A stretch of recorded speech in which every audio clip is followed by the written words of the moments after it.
So, I mean, with this color pie stuff, right? Yeah.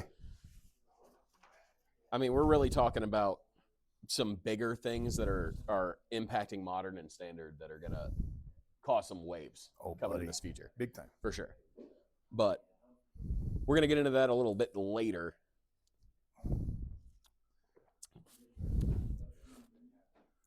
First off, welcome, Planeswalkers, to the first episode of the Mana Problems podcast.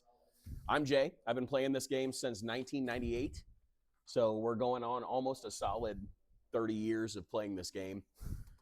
I'm joined by Chad, as always, on my left.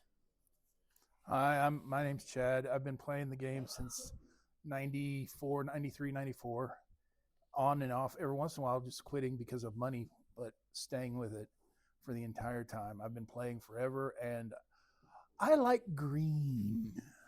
Oh, we know you love some green, I like man. creatures. That's what I love, creatures. I love creatures. Creature decks are just becoming something super viable nowadays, and it's something I'd love to talk on in future episodes, but we're really going to come into something super fun later on that you guys are going to see. But first off, this is our first episode. Welcome. We're joined here at the Gamers Guild in Hops, New Mexico, sponsored by the Gamers Guild. Bear with us on the camera issues, on the audio issues. This is our first episode. We're going to be improving with every episode as it goes, but we just want to thank you guys for joining us for the first episode. Today, we're going to talk about some fun stuff. We're going to talk about the color pie in Magic the Gathering and what its great impact is going to be in these future sets coming up, on the recent releases with Avatar: The Last Airbender, with these new secret layers coming out with Monster Hunter and the ones coming up in the future, and some stuff that's released in the past with Final Fantasy, with Lord of the Rings, with all of these bigger names that are really coming out. And also the good, the bad, the ugly, and the indifferent that we all have on some of this stuff that, as time progresses, it may be better, it may be worse. We don't know yet because they're not even out yet. And we're speculating and moving forward and trying to figure it out. I mean, it's and be happy about it. As lovers of the game, we're hoping for the better. Oh, buddy. I mean, as true lovers of this game, we're really hoping for the better. But with a lot of these Universes Beyond releases, we're seeing a lot of for the worse, which is sad, but true. And we're going to touch on that a little bit later in this episode, as well as some other fun stuff, as well as a really fun challenge that I'm throwing at Chad to build a fun commander deck off a commander that I picked. So we're going to see that later on and get into that.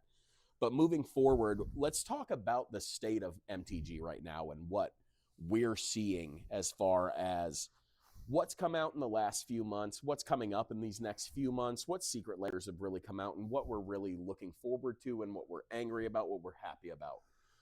First off, with being obviously what's on everybody's mind right now is Avatar: The Last Airbender. The newest Universes Beyond set that's just released. It's released a great new mechanic as far as mechanics. Bending. I mean, we're kind of classifying bending as one mechanic, but we're talking about air bending, earth bending, water bending, fire bending, all of those kind of things.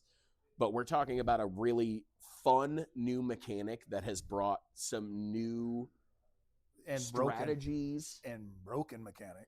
Very broken mechanics, as far as, in my opinion, personally, firebending, because me being a mono red player, firebending is super fun right now with some fun cards like Sozin's Comet, Firebending Student coming out in Avatar: The Last Airbender, which are really playing heavy into tribal decks. And then also the earth bending is so overpowerful in the sense of, especially with landfall decks. Oh my Lord, is it ugly? Yeah, we are really seeing a rise in the earth bending in landfall decks, which we'll touch on later in some CEDH and some EDH stuff with. I mean, the first thing that comes to mind is Lumra Bellow of the Woods. Oh man. I mean, that is something that's seeing a huge rise in CEDH, that landfall is becoming huge, and a lot of people are also playing the Tifa Lockhart landfall, which Tifa is super fun. Because getting her big and being fat and nasty, and then just dropping any of those bump spells, and then I throw a land on into play, and it doubles, and you're like, ugh. Well, and then you're playing stuff, Azusa, Lost but Seeking, Exploration, things that are giving you 3, 4, 5 land drops a turn. Yeah. And it's just making it so out of control so fast.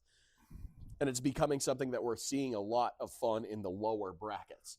We're definitely not seeing Tifa Lockhart in the 4 or 5 bracket. No, well, not but yet. The reason below, we're definitely seeing a lot of play in it. It's a lot of fun.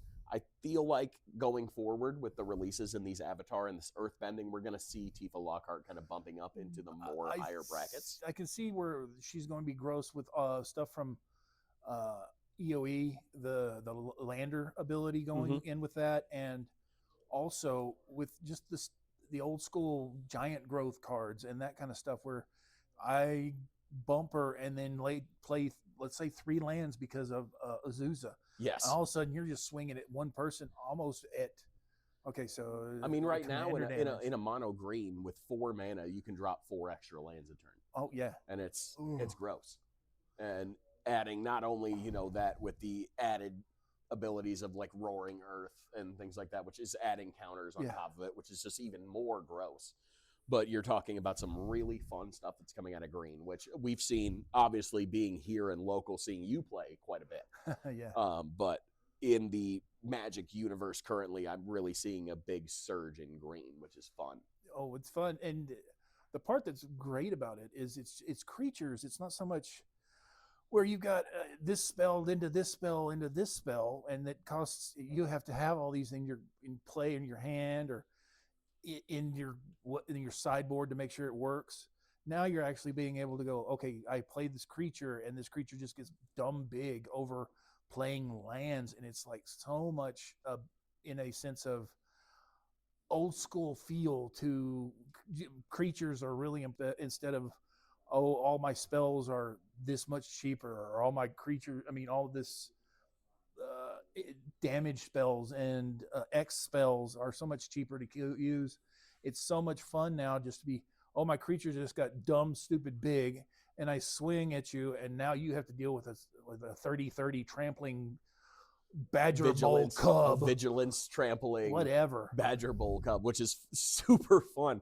And somebody who I've always been a tribal player, and somebody who's played more in the mono colors as far as in the color wheel, as far as breaking out into dual and try and 5-color decks. I mean, yes, I do have a few. Don't get me wrong. I am not specifically a monocolor player, but I started as a monocolor player in the 90s. I continue to this day in the 2020s to be a monocolor player in the CEDH brackets and in the 4 brackets and things like that. I do love a colorless deck. I mean, I love my Eldrazi deck. I love my mono red CEDH deck. I love my mono red Pauper deck. But there are a lot of great facets to go into those dual and try and quad and Wooburg decks, which we're going to cover more as we get into this color wheel series. Just as a funny thing is, I was slightly challenged a couple weeks ago to make a 5-color Spider-Man deck, and that's what I did. I did it, and it's not half bad. Even though it is Spider-Man stuff. I'd give it a solid 7 out of 10.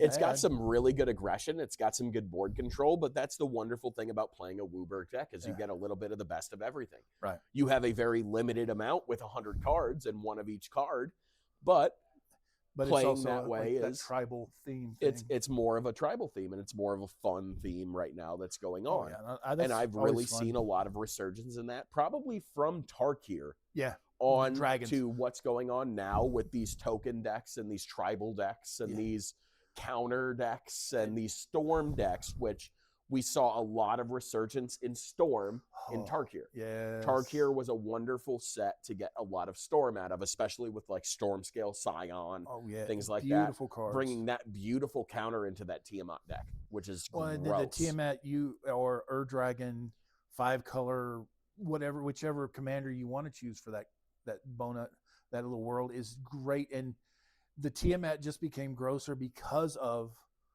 the go get 5 things and throw them out. The introduction of Dracogenesis. Oh yeah.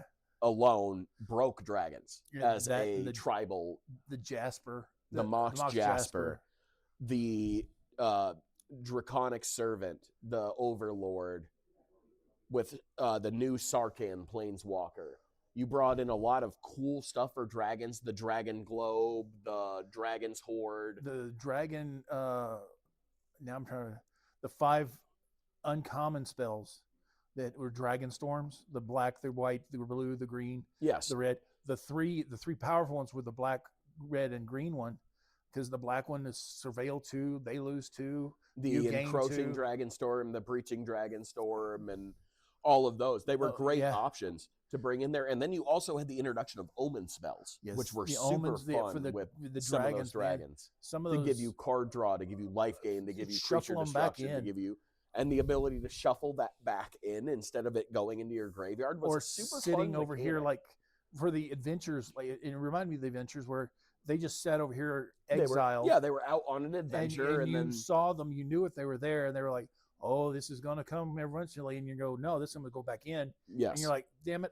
Now I have to wait to see if this thing comes up again." It made Especially you that think, black one, and that was what I loved. Was it made you think? It made you add extra interaction to things that were out on an adventure or things that were omened in that now you have to rethink. This is going back in a deck and it's going to come out again.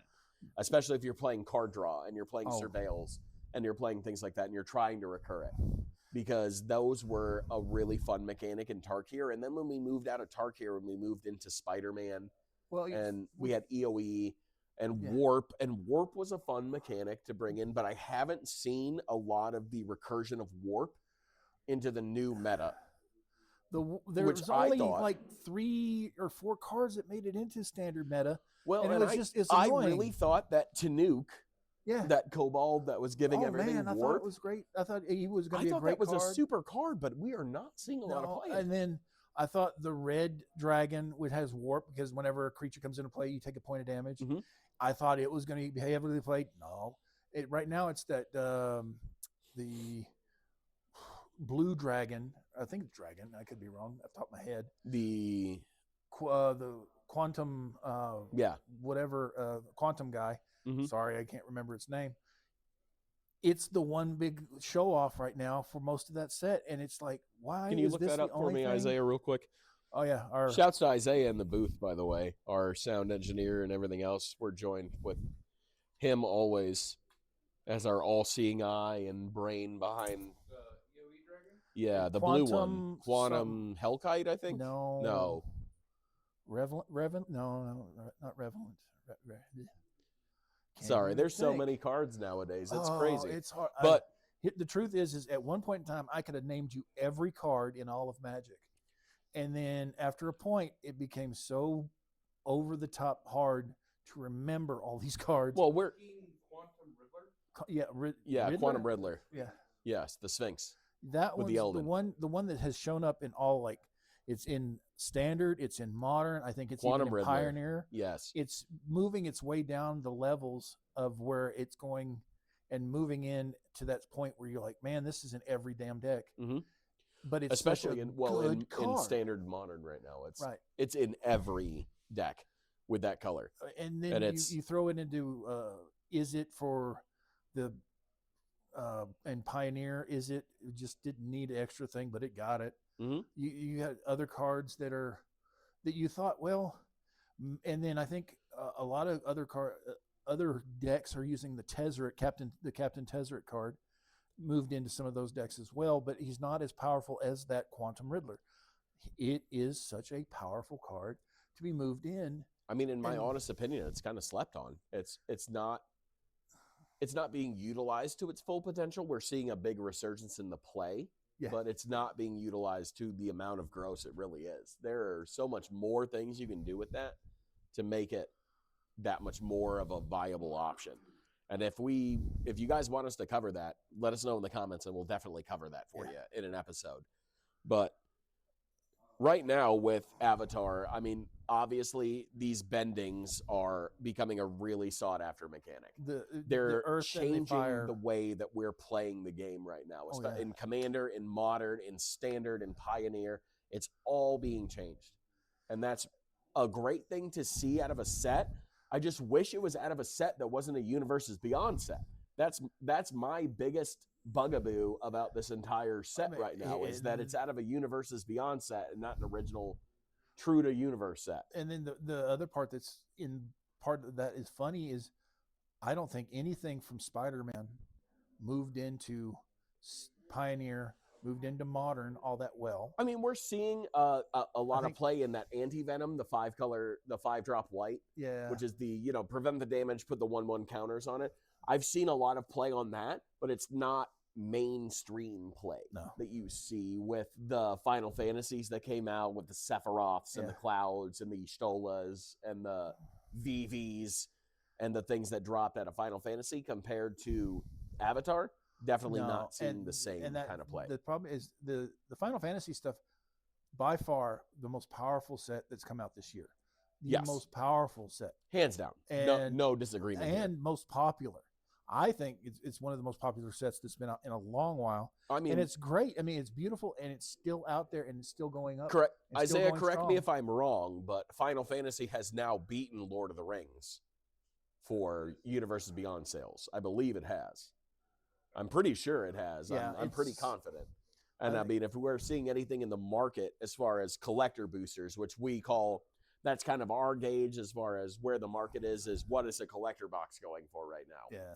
And we're seeing, I think, above 1,500 for Final Fantasy right now and about 1,200 for Lord of the Rings. 12 to 15 for Final Fantasy, and then 12 and maybe under for Lord of the Rings. Right. And then you also have the ones that came out in December of a couple of years ago, the holiday editions, which were very pretty, and they had a lot of that alternate artwork for the One Ring and all those other poster cards. I think that's what they call them. Yeah, the poster prints. Those are really pretty and really, but give you a headache if you weren't looking at them, right? Yeah. But I mean, they were great, and where the cards out of this set, out of the Airbender or Avatar Airbender, these ones, it just felt a little bit, aside from the base cards. The base cards were amazing, and then you go to the extra sheet cards where everybody's complaining about the fact that the artwork looks horrible. Well, if they pulled them off of the screen, off of a TV screen, and didn't touch them up, didn't do anything. Yeah, that was kind of. And then you had the artwork from the original games. They did the same thing. They just pulled it off the games, and they looked amazing. Even the artwork that was from the Nature's Lore, which is one green, it's a screenshot picture from the game. Mm-hmm. Yes, sir. So took a look at the packs. The current one that's in the lead right now is currently Final Fantasy. Yeah, which, I mean, it's not a blowout lead by any means, but it's definitely a lead. But the fact that those two, those are the high marks in a top competitor status. And then you've got the reprints that happened in this set. In these sets have been not bad, but some of them are not worth it. Coming up in 2026, I mean, we're seeing 4 Universes Beyond sets compared to 3 universe sets. Yeah. And none of these, other than The Hobbit, I will give The Hobbit where it's due. Yes. It's going to do numbers not beating Final Fantasy, but close to it. It's gonna mark my words now. It's gonna come up short of Lord of the Rings. Mark it now, December 2025. The Hobbit will not beat Final Fantasy. It will not. No, it will not beat Lord of the Rings. It will not beat Final Fantasy. It will be a competitor, but it will not be anywhere near the numbers that they did. It'll come up just shy of probably Lord of the Rings, but it's going to be competing against itself at that point. Other Universes Beyond sets, I definitely see it doing big numbers. Oh, if you're not bringing Final Fantasy and Lord of the Rings into it, it's definitely going to do some numbers. Oh, I agree. But compared to Star Trek, Teenage Mutant Ninja Turtles, which I'm not going to hate on all of y'all TMNT fans, but I think it's the dumbest Universes Beyond set that's coming out this year. I mean, you have a lot more of a gameplay and a lot more of a fan base with Star Trek, with Marvel Heroes, with The Hobbit. Those are all going to be good hitters. Star Trek, I don't think is going to be the biggest that people are thinking it's going to be. The only thing that's Ninja Turtles has going for it is its ninjas, and there's already ninjas in the game. Are we seeing a resurgence in ninjutsu with TMNT? I would love to. I would love to see a resurgence of ninjutsu coming out of Kamigawa and into TMNT. Yeah, I think that would be a really fun thing to bring ninjutsu back. Don't think it's going to be a thing, but it would be kind of a fun thing to see. It would be a great throwback in the sense of, hey, this is from an older set. This is from this set. We've got something that we can pull from that has a lot of popularity amongst players. Fan base is already built in for ninjutsu as a ability. Mm-hmm. So it's not a bad choice. but I think they've already kind of like leaked a bunch of the cards Well, they've made up their mind a year ago.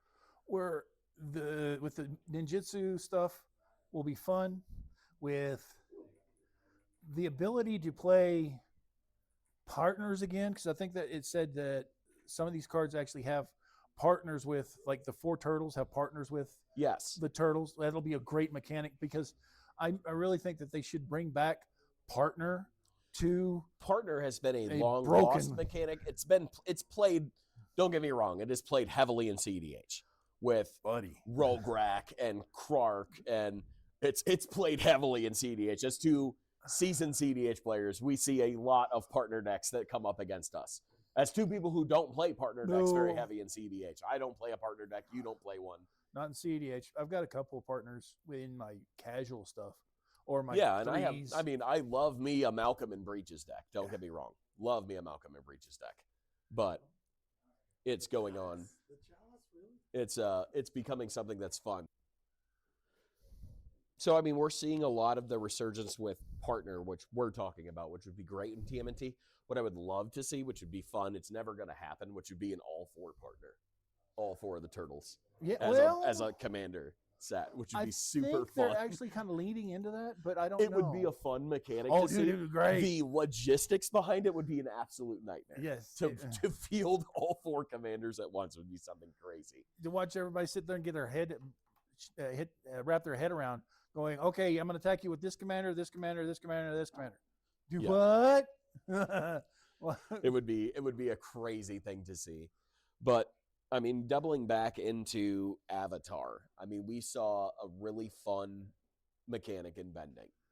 I'm feeling like Lorwyn is not going to bring us a mechanic as impactful as bending, but I would love to see something. I really don't know what they're speculating as far as a mechanic right now. I think the one that I've seen so far is the light and the shadow part of it, where one half of like the shocklands, they've got double face shocklands, and then they've got that one god that's light on one side and dark on the other. I think he's white black. Yes. And then you've got like I said, the light side dual lands and the dark side dual lands, which are double face, but they're the same lands. And the artwork I've seen is drop dead gorgeous for those. I cannot wait for them to be as good as what they're saying they are. Mm-hmm. I want to see more out of this.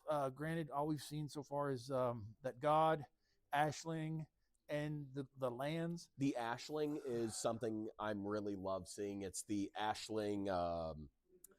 I'm drawing a blank on the current name right now. Give me 1 second. Isaiah, that Ashling that's coming out in the new Lorwyn set.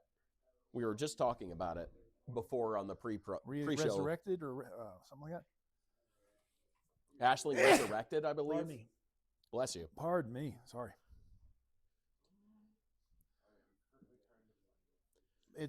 It'll be We're Ashling Rekindled. I was thinking Resurrected, Rekindled. Yeah. That one we're going to see a lot of play. It's going to be a lot of fun with the new text and everything, but I would love to see more expansion on the new text coming out in Lorwyn. I can't wait for the spoiler season to start, and I think it starts right after Christmas or something like that. It should be right around the 28th-ish. Don't quote me on the date, but it should be 27th to 30-ish. We should start seeing that spoiler text with that release coming around the 23rd of January, I believe is the retail release, with pre-release coming the week before on the 16th. Which, if you're in the New Mexico area, you can always come to the Gamers Guild. We will have a wonderful Lorwyn pre-release. We'll be live streaming that for our channel. But going into that, I mean, we're seeing that Ashling Rekindled. We're seeing a lot of other fun stuff. But in the lore, she was in Shadowmoor. She was Ashling the Extinguished. Yes. Right now, one of the big issues that I'm having is some of the cards that are being reprinted have been reprinted to the point where it's like, is the card even worth it anymore to have another reprint? One of the ones that bothers me. Totally agree. One of the big ones that bother me is Blasphemous Act has been reprinted to the point where it's like, well, how many times do we need another Blasphemous Act per set? I mean, we just got another one in Avatar. We had one in Final Fantasy. We had one in, go back to Khans of Takir had a reprint. Khans of Tarkir had one. You're never gonna change my opinion on board wipes or shit, and that's a hill that I'm gonna die on. Yeah. I mean, I personally, I don't play board wipes in any of my decks. I do not play any board wipes because I don't feel like board wipes are an indicator of skill. And I get it. A lot of you are going to hate me for this because you're going to come back and say, oh, no, it's not. It counts for skill. Cool. If it counts in your deck flow, it's great. If you're coming to a CEDH night or you're coming to an EDH night and you are coming with board wipe the deck, one, you're an asshole. Two, you're going to get hated off every table that you sit down at. And a lot of these that you'll see are like Avacyn decks. I'm gonna target Avacyn specifically because Avacyn is so easy to make into board wipe the deck, giving everything indestructible, playing a Neverendal Disc and just retapping and untapping the Neverendal Disc and just constantly board wiping everyone. No one wants to play against that kind of deck. It's bullshit. Nobody wants to play against that. Brother. It's a indicator of very little skill, and you're relying on one mechanic to do everything. And the one that I always loved about playing with somebody playing Avacyn, I would throw my Gods deck against them. Yes. And then they sit there and go, cool, board wipe me when all my shit is indestructible. It doesn't matter. I don't care anymore. So F off. But I really like seeing that. Another one that's really, I mean, I know you touched on that, but Ristic Study is one that I'm, granted, it's an expensive card. Let's not deny the fact that it is a $70+ card no matter what set you're getting it out of.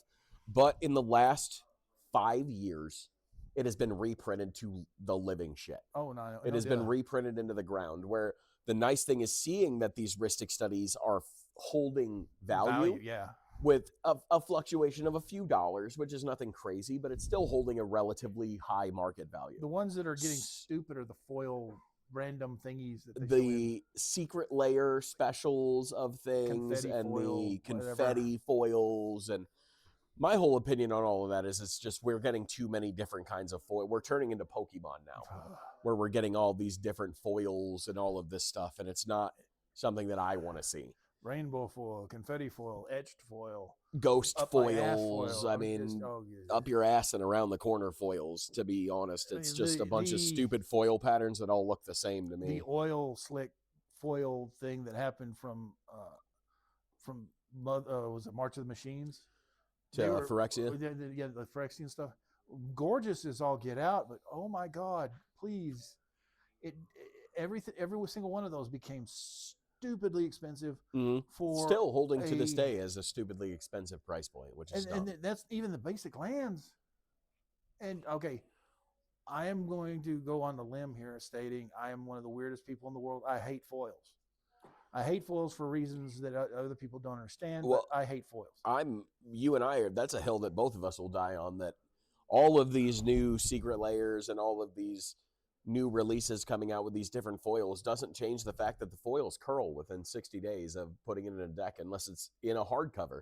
And nobody's going to top load an entire 100-card commander deck unless you're just that much of an asshole. And if you are, kudos, but don't get off my fucking table if you're doing that. I mean, there's one guy we know of that has triple sleeved a deck, and it's the size of an encyclopedia. And I hate cutting it, and it's dumb. The problem is it's not so much cutting; it's shuffling it takes forever. And then it's like, okay, fine, you want to triple protect your deck, huzzah! If you've got that much money in there, my thing is there's not that much money. There's not that much money in there. Like we both played that deck, and we both play pretty high level CDH where our decks are $5,000+, and that deck ain't even close, and you're triple sleeving it. I single sleeve my Obnixilis deck, and it's a pretty high dollar deck. I've got one of my CDH decks is double sleeved because I've got some fairly expensive duels and stuff like that in it. So what you're saying is I should not triple sleeve and then top deck it and then vacuum seal all the top decks? Because that would be super fun to just play with a deck like this. And watch it sit there and, if you're going to do that, just play it slabs. If you're going to go that route, just all slabs. PSA 10 slabs? Or just all slab it out? All PS whatever slabs. Hey. Because at that point, you're like, why, I'll just sit there and go, as you're trying to shuffle. And Honestly, like, at that point, I'm going to throw them all up in the air, and however I pick them up off the ground is how they're going to get shuffled. you Because tell me about. I mean, you come to me with that level of bullshit, that's exactly what you're going to get from me. Amen. I just don't. There's parts of me that understands why people want to triple sleeve something. Then there's parts of me that sit there and go, double sleeving's fine. If you want a double sleeve, I get double sleeve because there's people that, that's dust or this or that little thing. Or I double sleeve a lot of my decks, and shout out to Heavy Play with the Heavy Yes. Play solid inner sleeves. If you guys haven't messed with Heavy Plays yet, they are the best inner sleeves for your cards. If you want your cards to stay mint and untouched, Heavy Play inners are the way to go. And the solid one, or the heavy played that are what they call them, the thicker ones. Yes. That actually They are solid. They will flatten out a curling. Yeah, and foil. that is the only way that I still play those oil slick foils like we're talking about from Phyrexia and those high dollar rainbow foils is in a Heavy Play inner, because it's keeping it flat. It's not curling my deck. And I don't see the foils intermixed into my decks anymore. Before, if you guys have it single sleeved, you say, oh, there's a foil there, there's a foil there, there's a foil there, there's a foil there. And that'll get you in trouble at big events and stuff because, oh, you got a foil in there, you got to yank it out, put a basic land because that's a marked card. And you're like, dude, the card did it to itself. I had nothing to do with it. Yeah, it's not about storage, and a lot of these secret layers that you'll see, it's not about how you store the cards. They're going to curl regardless. And that's the part that just makes it worth not as much money. And then all of a sudden, you can't go around the corner and then, oh, the only card that's worth this much money is the foil. And you're like, because it's a piece of junk because it curled into a taquito or whatever. Mm-hmm. And it's like, ugh, come on, man. Either fix the foiling process, because I've got some foils from the original set that foiled out. They're not curled. They didn't curl because they didn't put a whole lot of foiling on them, but they didn't curl. Now the ones that come out today are like, whatever the foiling process you're choosing, is they all pringled out so quickly. It's like before you even open the pack, some of them are already curling in the pack. Yeah, you can see it, especially with those more vintage packs now sitting. You can tell where there are foils and where there are not because of the thickness of the pack. And it's not so much like you can play it with the weights like you can with Pokemon with heavy packs and not. Yeah. But you definitely can see in a lot of the older vintage sets where there are foils that are now curling inside the packs. Because air's gotten in or moisture's gotten in. They oxidize and they do the thing, and it's unfortunate. We've got a guy here in town who, in all of his decks now, he puts those silicone packs in all of his deck boxes because he's got foils in there that he wants to keep. Mm-hmm. And just to pull the moisture out, I'm like, oh my God, that's insane in my process of like. Well, the fact that you have to go to that length to keep things is kind of crazy to me. And that's something I don't think is ever going to change with Magic the Gathering. Unfortunately, that's how they do their foiling, and that's how it's going to stay. I just wish they'd actually go and figure out a process that it wasn't curling, because the curl just turns me off on foils. And the reason I hate them was because when they originally came out, they took the slot of the card that was going to be there. Mm-hmm. So if you got a crappy rare foil out of a box of cards, you were stuck with a crappy rare foil that didn't. I mean, it may have been worth a little bit more money, but now. Well, now, I mean, they're not worth anything because you're not getting the near mint condition of playability from TCG Player from anywhere because they're like curling. Your rare foils or whenever you got a foil card, if it was common or uncommon, you're like, oh, okay, whatever, it's foil. Now those cards from like, let's say, was it Urza's Destiny? I think it was the first set. Yeah, Destiny. Those common foils are $30, $40, $50, $60, $80 a pop. Mm-hmm. And because they're hard to find for a foil, one of the common cards. But and that's another thing we're talking about with reprints is it's getting to a point where we're reprinting things that don't need to. Why are we reprinting a lightning bolt that is in every other set? Why do we need a new copy of frickin' lightning bolt in every set? 30 different copies. Why? It's a 3-cent card. Why do we need to keep reprinting it to shit? Because it's classic. Great, it's viable, iconic. But it's cool. But you can literally pull one out of every set it's come out of for 3 cents. Oh, yeah. Plus shipping on TCG Player. So why would you bother reprinting that? You're wasting a slot for something that could be more viable. Well, and then the fact that they reprint it and not put it in the standard set. They would put it in the commander. They'll put it in the extra sheet. They'll put it in the side stuff that's not legal in standard. Yeah. And if they put it in standard, it would be like everybody, you'd hear bitching and whining from here to next week because, oh my God, mono red just got nastier. Well, mono red's already nasty. It doesn't need any help. I mean, we're going to touch on this later when we get into the entire, topic of this episode, which is the color pie. But mono red is probably the one mono color that doesn't need much help other than mono blue. Mono red's one of those just absolutely disgusting colors that you have so many options out of. As someone who started as a mono red player and is still a mono red player, you have so many options in a mono red deck. Where mono blue, I mean, we know how much Chad loves blue. Chad is the number one blue player in all of Magic. He loves it so much. I'm wearing his favorite color today for that. Sarcasm. Yeah, sarcasm. Love it. Blue, you play blue, you already on my hit list, and then you sit there and counter everything I do or stop me from doing anything. Just annoys me to no end, and everybody knows it because I don't shut up about it. Well, and there are people that just love that personality type of being the menace on the board, and blue is the best way to do that. And then they get kicked in the balls. Yeah, after I'm going to drop kick you off that table as fast as I can because I can't stand that stuff, and neither can Chad, but he'll tell you to himself. I have technically one true counterspell deck that has blue spells that counter stuff.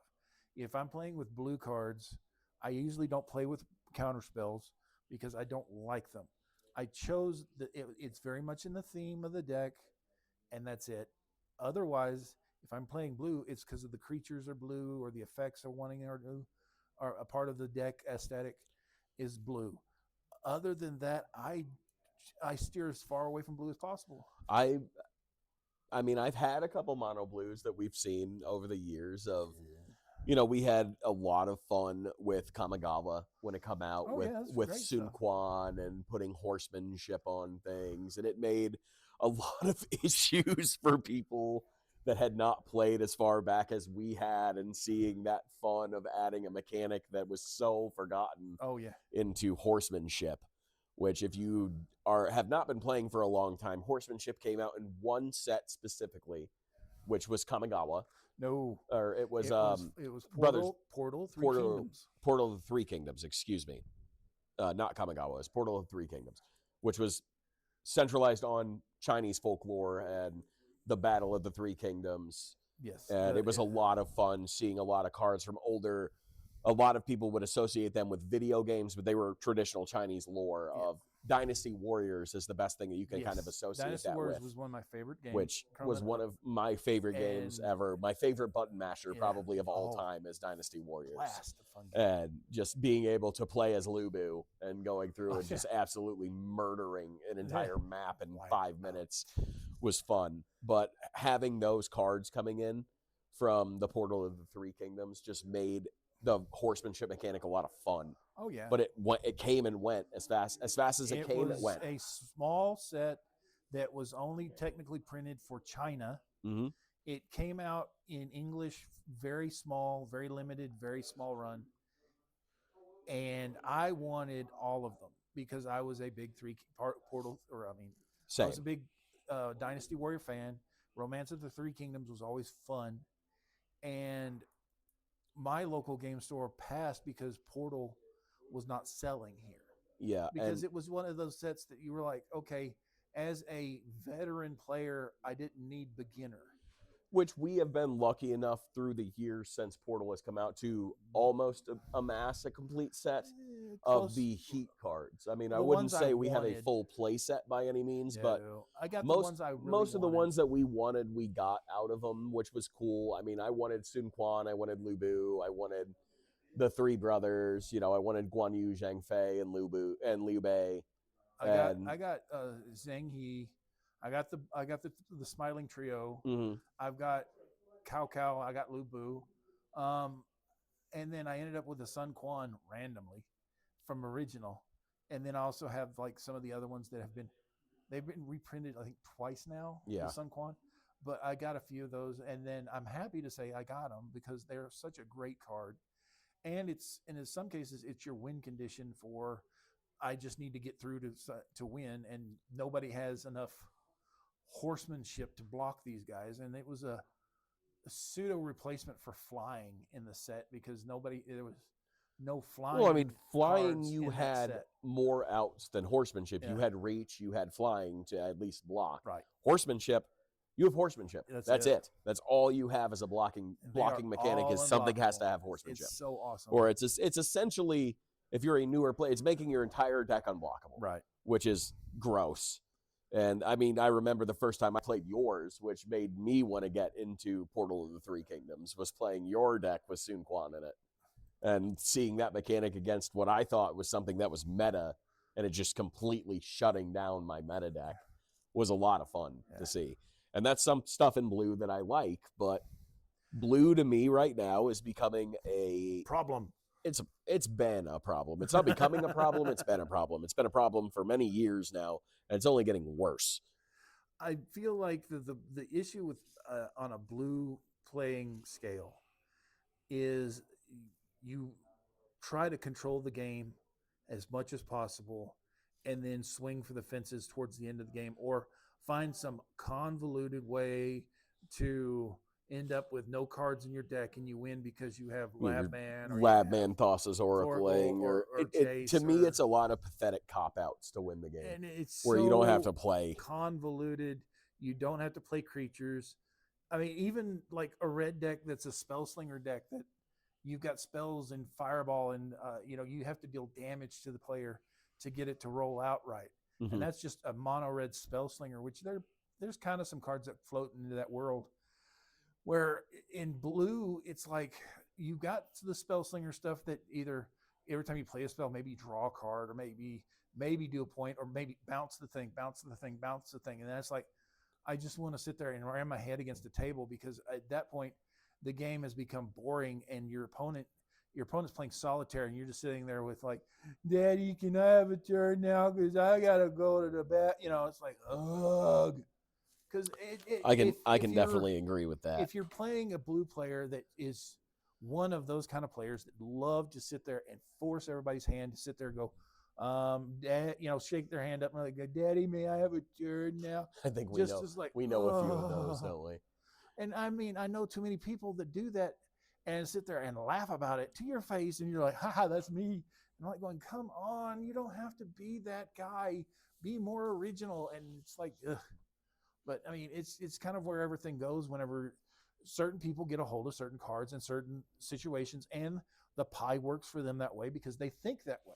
Mm-hmm. Now I know, okay, I've got a brother who goes out of his way to make the most obnoxious thing, and a lot of times it's in blue.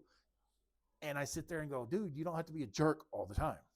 Well, I mean, we're seeing definitely in the CDH format more than anything the rise in blue, and with Izzet and everything else coming out with these, especially with these Rogue-Rack pairings. We're seeing a lot of Rogue-Rack and, Rogue-Rack Sakashima. We're seeing Rogue-Rack and other things. We're seeing VV with a big rise in CDH. We're seeing a lot of other ones that are bringing in a lot of blue.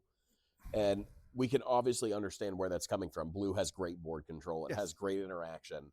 It's essential to keeping a game going. Right now it's technically got the best one-sided board wipe in the game. Yeah, which is Sea Rift. Overloaded Sea Rift. Yeah. Oh yeah. Which in blue, it's very easy to get that much mana to overload a Sea Rift. I mean, let's be real here. Especially playing a VV deck, playing stuff with Birgi and everything else, you're easily getting that 7 mana to overload a Sea Rift. It's really simple. And like some of the other things that happen with those Spellslinger styles or blue-red decks that just kind of drive you nuts is you just sit there and you go, okay, take a point, take a point, take a point, take a point. Just give me a nail and let me shove it through my head. I mean, I can't hate on that because I play up Nixless. I play up Nixless paper cuts. But then that's black-red. But the blue-red gets like, okay, we'll add this and we'll play this guy, and it's like 2, now 4, now 6, now 8. Yeah, and it gets crazy. But that's a blue Spellslinger deck. Now you go for the other blue decks that are just straight up control. Here, I'll let you maybe play this card, And then once it gets back around to me, put it back in your hand. And I'm like, just want to strangle them. Now, granted, there's cards to counteract a lot of that stuff because you can play. I think there's a white card that makes you hexproof, so they can't target you with any of that stuff. But it's like that's so late game or so, or by the time you get it out there, they're already got like 4 counterspells lined up for whatever you play, or you get like the one ring out, so you can't be targeted for a turn. Yeah, turn, which is it's like it's great, but man, that just blows as you're playing in a deck and you're playing in a pod that just all of a sudden is like, well, everybody take 2, take 4, take 6, take 10. And you're like, man. And as they're just going off and you're like, okay, I'm just scooping all my stuff up because it's aggravating. Yeah, at that point, I'm in response scooping because it's not fun anymore. Aggravating there's no turns anymore. It's like you said, it's watching one person play solitaire and everybody else just ticking their life counter down until the game's over. And granted, I get the object is to win. I'm not arguing that. No, of course. I mean, the object of the game is always to win, but it can also be to win and have fun. It can't. It can also not be to come in and win on turn 2 unless you're playing CDH, right? Which our big thing, especially here, is about intent, and that's what the major factor, in my opinion, separates brackets is intent. Oh yeah, where just having something that classifies as a 3 and you're playing it with the intention of a CEDH deck doesn't make it a bracket 3 anymore. I agree and disagree at the same time with that because I've got a deck that is considered a bracket 4. It's considered a bracket 4 because of all the quote unquote game changers I use. And because of that, I have to play it at a bracket 4 events and everybody's all like, but this takes 12, 13, 14 turns to even do anything. And I'm like, yeah, I know. But the intent is the deck is a 2. It's just on the intent. The annoyance factor of that deck is it's a turbo fog deck.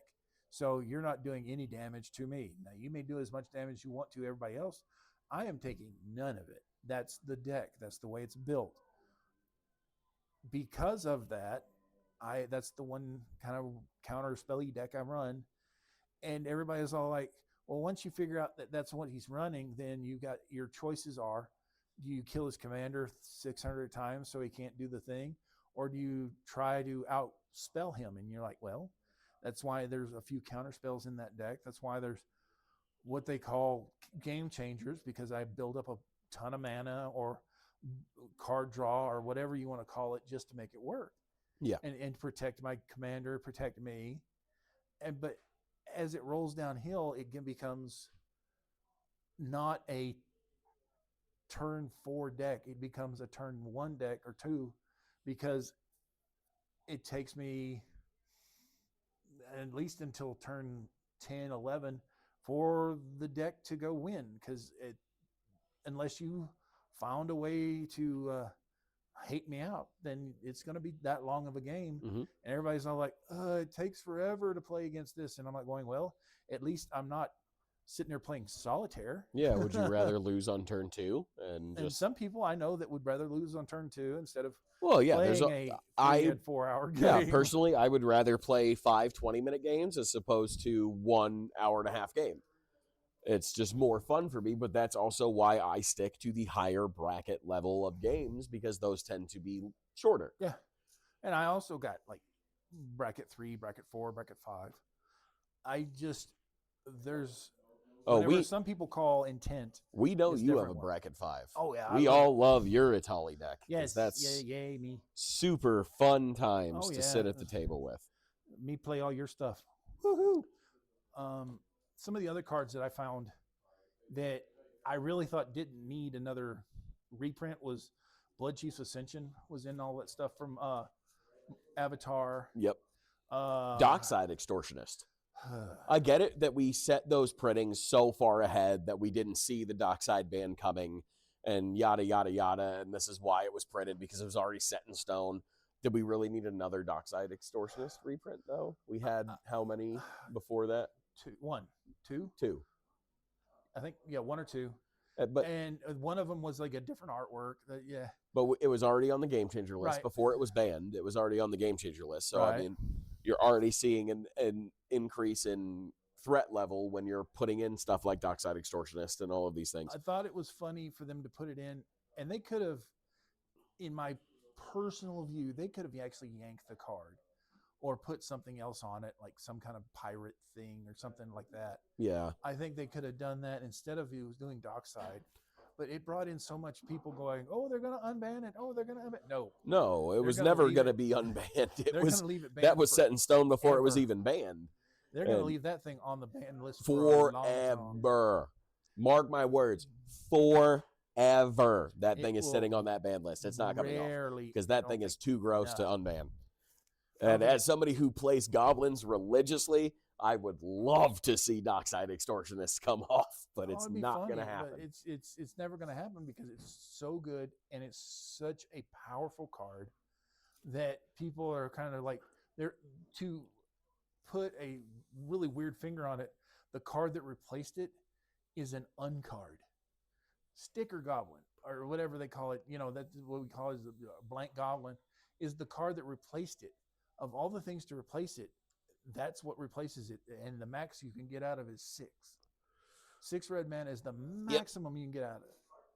Where on a good Dockside drop, you could get 7 or 8 or even 9 or 10. Oh, off of it. easily. It would be Easily. broken, and that's what's gross about it. I mean, with that being one of the reprints that happened, there was a few others that were like, do we really need another heroic intervention? Because we just had one. I don't think we in needed another Spider-Man, heroic we had intervention, we had honestly. another one from this set had one, or Avatar had one. I didn't think we needed another one after the last one, even though I love the artwork for the heroic intervention from Spider-Man, Mhm. which is that was the one thing about Spider-Man that I thought was great was the comic book art. I thought The comic book art was worth amazing. it. And That was the one thing that to me that was worth it. It was Was probably it- going to be the was it worth the market value of a lot of these cards? No. Is it worth the nostalgia value, we'll say, of someone who loves comic books and read the Spider-Man comics coming up?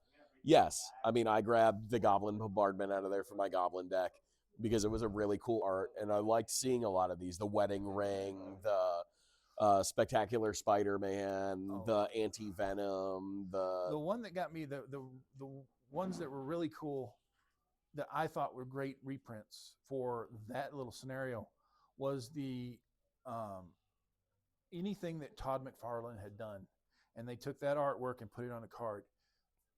That was my kind of favorite era of Spider-Man was ever McFarlane was writing it, or not writing, but he was drawing the Spider-Man, and they have several of his artworks. The fact that they have some John Romita Jr., some John Romita Sr., some Jack Kirby, I was like, oh my Lord, this is perfect.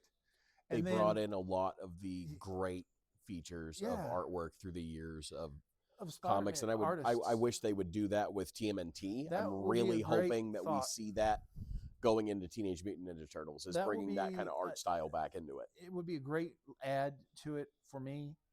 But then again, I don't know because right now, the only thing I've seen from TNT is the pizza mana symbol thing, which I was like, I don't like those because I think they're the pizza looking like you've got a blue mana symbol on a slice of pizza, or green, or a red mana symbol, or for a black mana symbol being on pizza just looks scary. Well, I mean, honestly, so does the blue. It looks like moldy pizza, but But like I said, I mean, the only one that kind of looks well, I mean, the green one that looks like a giant, piece of broccoli on the thing. we're not going to get into that. I'm really like I'm know. questioning a lot of the decision making going on at Wizards right now with some of these sets. I mean, But I and can see where they're coming from when it's about making money. It's about attracting yeah. new customers. It's about bringing in people that haven't played the game into playing the game. which but- happened with Final Fantasy. It didn't happen so much with Spider-Man. I think it ran away a lot of people from Spider-Man with the Spider-Man set. I feel From like Final it kind of Fantasy. blew up in their face with Spider-Man. And then you had, or we're gonna have, with the TMNT stuff being, we're going back to New York. I'm like, New York as a Magic setting is really strange. And then Well, New then we got York is a strange setting, and we just went to New York with Spider-Man. We're going back for. We're going back to New York with TMNT, and then we're going to go back to Marvel. New York with Marvel again. Yeah. So Now, I mean, and then we got the Secret Lair bonanza that just happened. That was like bonanza, yeah, because It I drove me wouldn't nuts call that a because bonanza.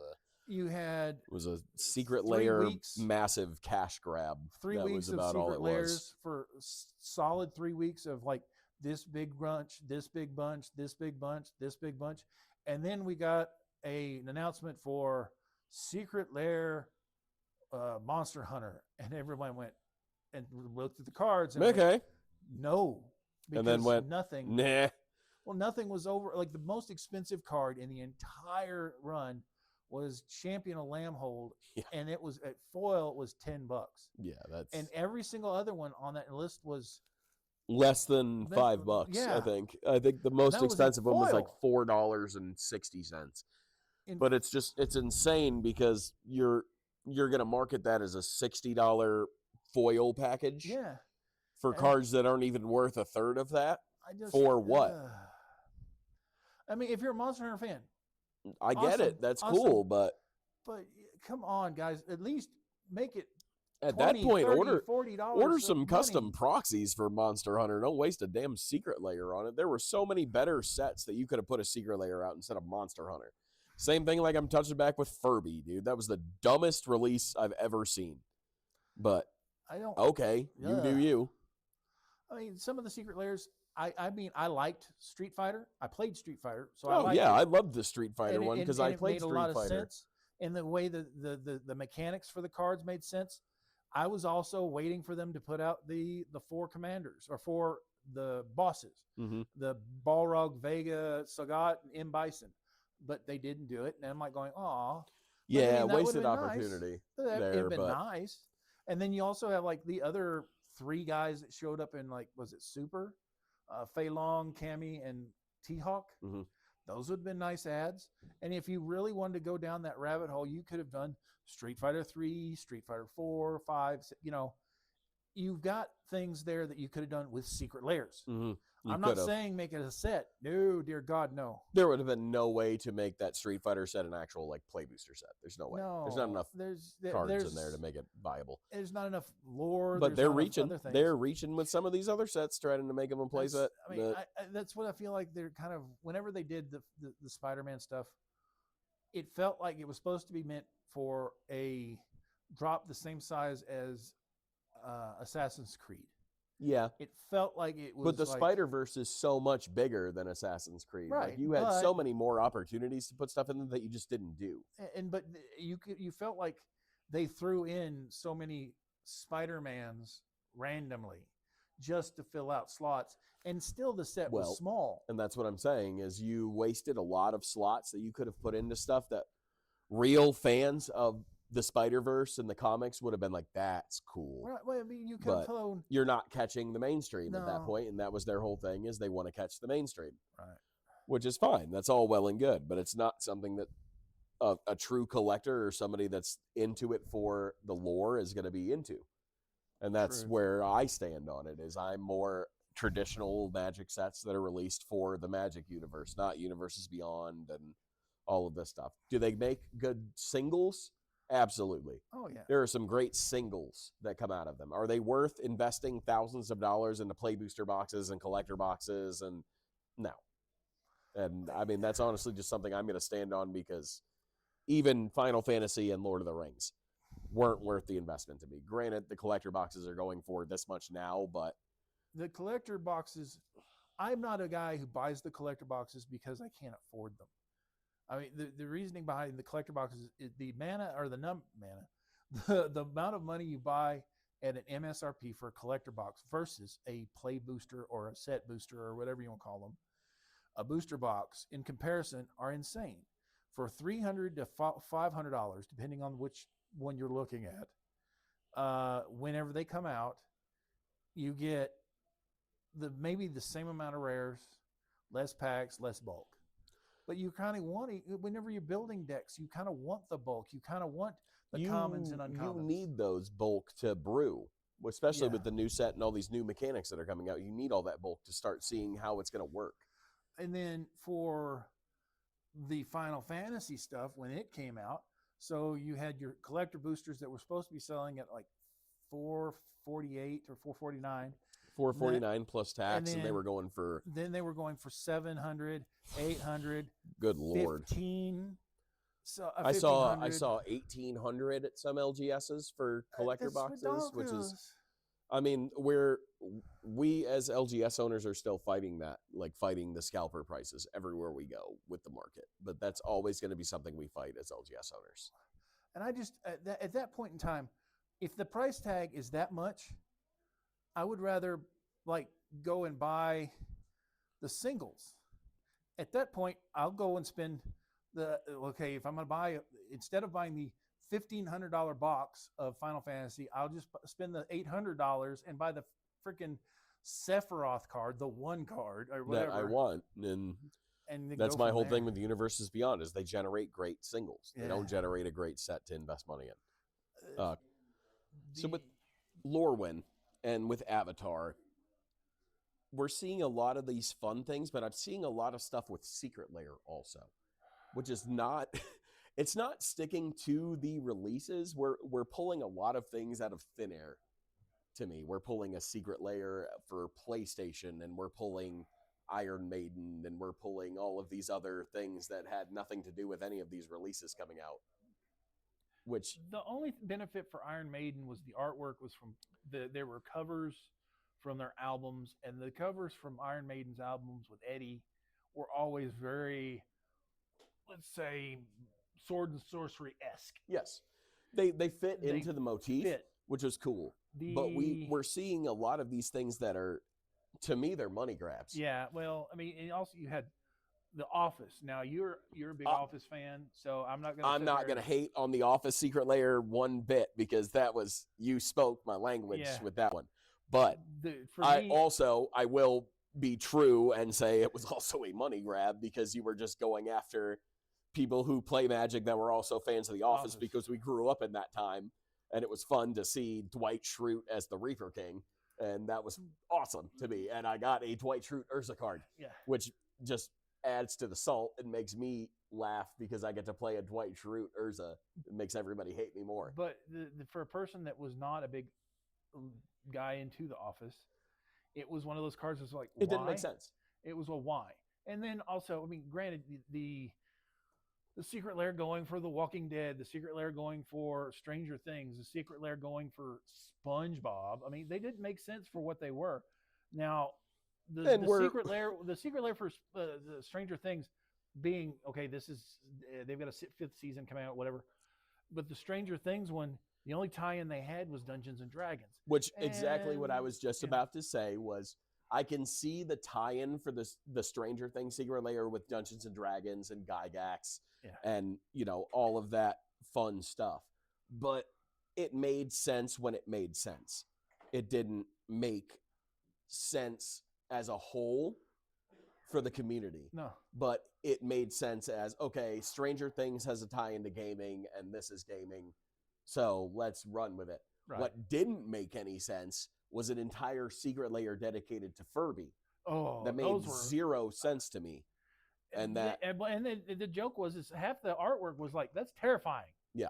That is absolutely terrifying for a Furby to have an extra mouth jaw thing.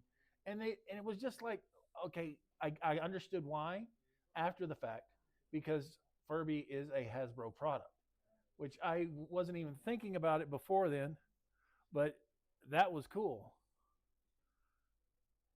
And then as it went down the lane of where everything was going, whenever they can use their own IPs for product, okay, I get it. They don't have to spend extra money on those IPs. Where then you had was it Street Fighter? They had to pay for that. They had to pay for Lord of the Rings. They had to pay for Marvel. We have paid out the ass from Wizards just for all of these unsanctioned Secret Lairs that have brought in some people. Don't get me wrong, but is it worth it? Let's be real here. Like Was it the Miko? Or what was her name? The Hatsune Yeah, Riku the one. whatever. Those ones were insanely stupid because everybody's like, "Oh, I got to get those." Okay, fine. That's artist thing. I mean, well, Artists are great. the Uh-huh. weebs were after them. I wasn't after that I one. get but that. Okay, okay. Here's another one that was just for art's sake, which were actually kind of cool. Was the Bob Ross lands? Those that were pretty. that one. So I've been watching Bob Ross since I was a kid. I'm a landscape painter myself. That's what I love to do in my off time. I paint models. I paint landscapes.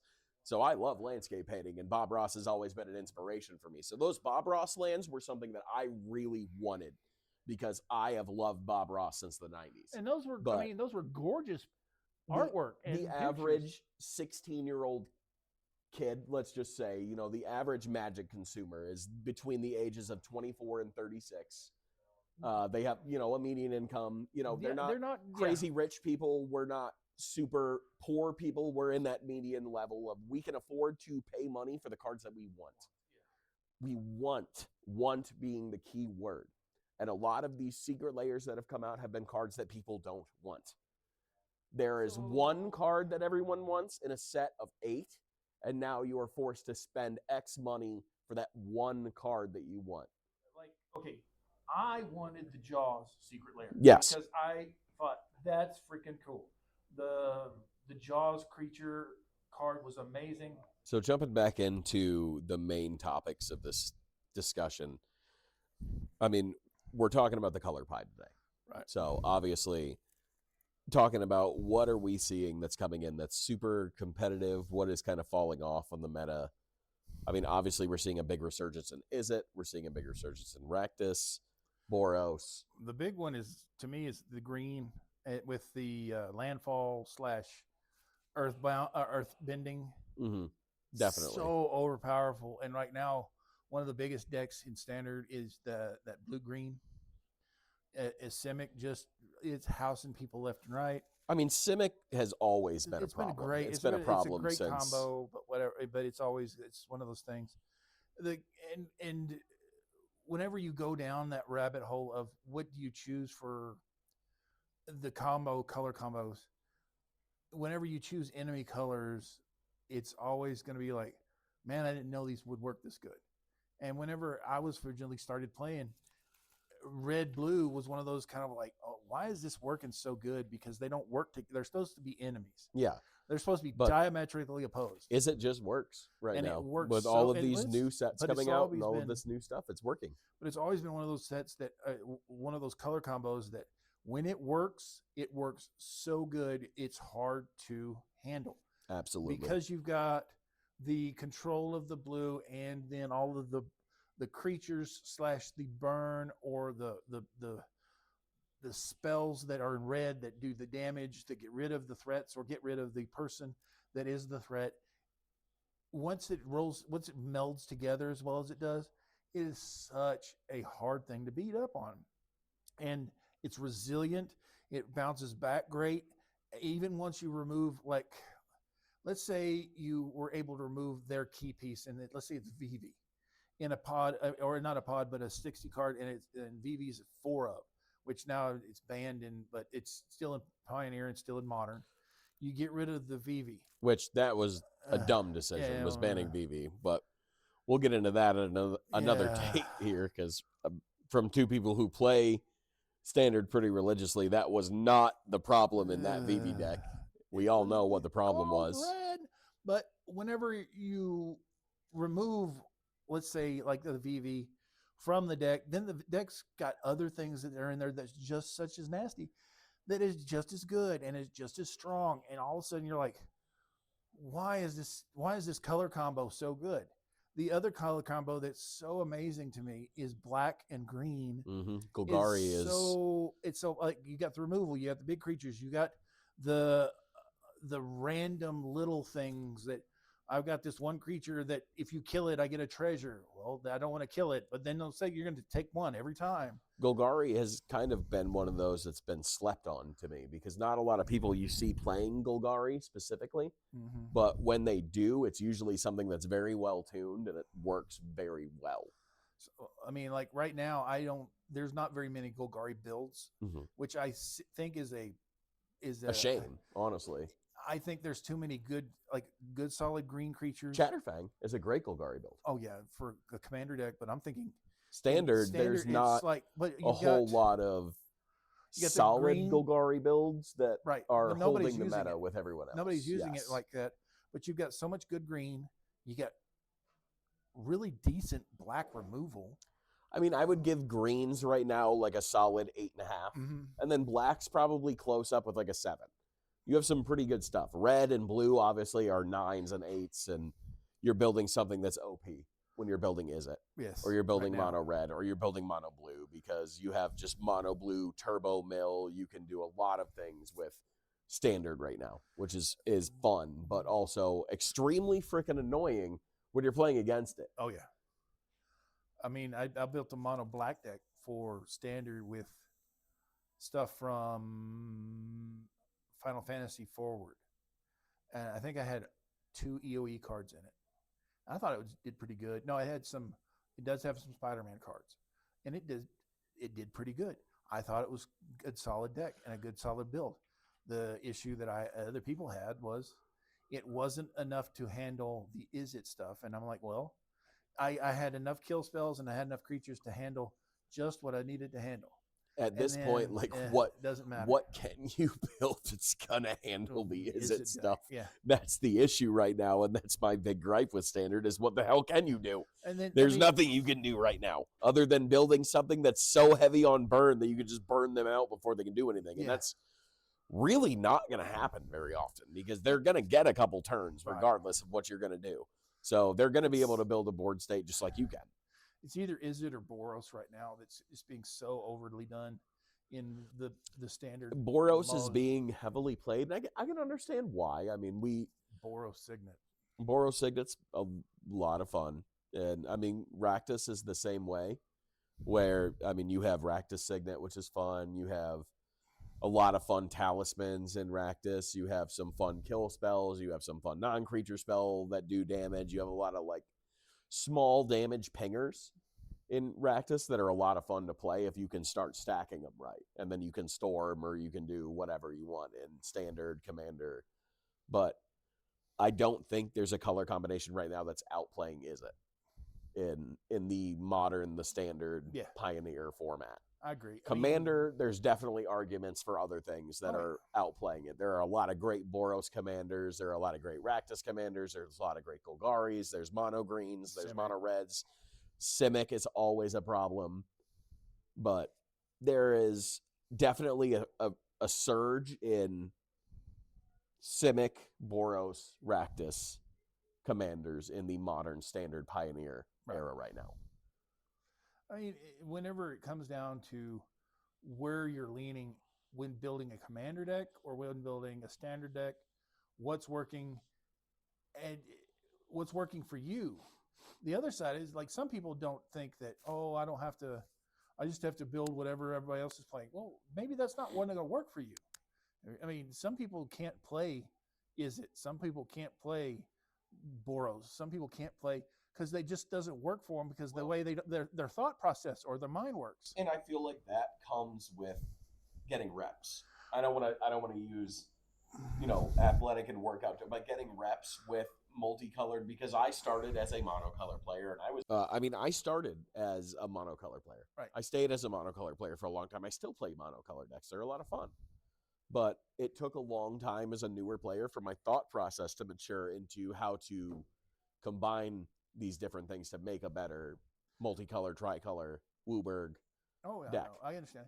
But what I'm talking about is like there's some people out there that whenever it comes down to a certain color combination, they just can't. Everybody will play their deck, and it houses the room. Mm-hmm. And as soon as they get a hold of that deck, it sits there and goes, nope. And you're like, what the heck is going on?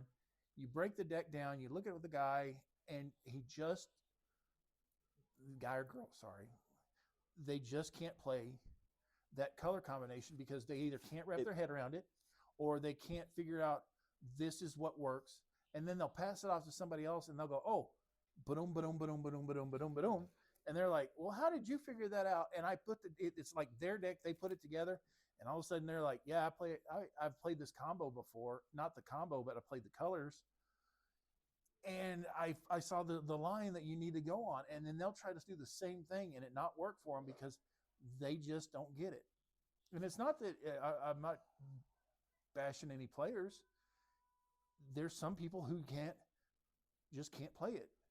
I mean, it's not that it's like it's just one of the things that they can't, their luck, their pull rate, whatever the thing you want to call it is, that deck does not work for them. Or they're just not using the loops that the other players are using correctly, and it happens. And whenever you show them the loops, I mean, I think we've seen that where we've built some really impressive stuff and put it in the hands of someone who's not as seasoned as us. Oh yeah, and just watched it kind of into the ground, and we're like, well, what the hell happened? And then we grab it and play it, and we stomp everyone out in 2 turns, and we're like, well, there's nothing wrong with it. What the heck?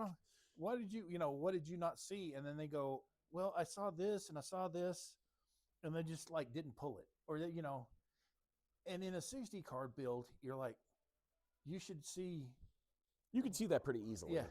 And then in a 100 card build, you're like, okay, I get why you didn't see this or didn't see this or didn't see this. It takes way more games in a 100 card build to see your flaws than a 60 card build. That's always going to be the thing. But and then when you build it yourself, though, it's funny to see people go down a certain rabbit hole, and then all of a sudden they're like, well, why didn't it work? And we went, okay, yank this, put this in, put this in, put this in, and they're like, oh, now I understand. I'm like, okay. I mean, a lot of times it's draw, it's rocks, it's this creature, yank this creature out, put this creature in. Really? I'm like, you'll be surprised on how much this one creature will change the entire way the deck works. Oh, absolutely. And we're seeing that definitely with Avatar. Oh, yeah. More than I think any other set coming out with all these new bendings and the way that it's working into standard now.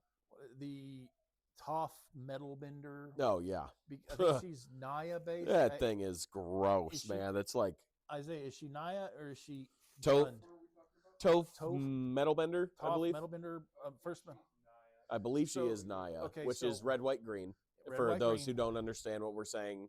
If you want to know, obviously, we've been talking about like Radkus, Boros, things like that. Go on Google. You can see the entire clan affiliations of colors. So Naya is going to be red, white, green for all of you who don't know that. So you got her in that setup where all your lands are now creatures. All your whenever the land dies, it comes back as a land. It goes to your graveyard, it comes back as a land. So none of your lands go away whenever they're creatures, which for some people is like a broken effect. And then going on that, why is Naya getting all of these absolutely broken mechanics? You have this one coming right now with Toph Metal Bender. Final Fantasy, you had Tifa Martial Artist and a 1-drop Naya with melee that just absolutely decimates a board in one shot. Play that. And then go back a little bit farther and you get Jetmir. Don't get me freaking started on Jetmir. But Naya, huh? You leave my beautiful, beautiful boy alone. Voja, the wolf elf deck thing. Yeah, that's a great card. I thought about. That was the first deck I built that made people fucking hate my guts. I came that close to building it, and then I already had an elf deck built, so I was like, I will let somebody else build this because. Well, I wanted to build Voja because it wasn't Lathril, and everybody else had Lathril, and I was like, I want wolves and Loth, elves. You mean Loth? Or yeah, Lathril. But I mean, going through, we're still seeing a lot of those big colors, and I think we're still going to see them going through with Naya, with Jeskai. Jeskai is red, white, blue. So powerful right now. Which we've seen from Lord of the Rings on. We have seen some ridiculous cards coming out in Jeskai.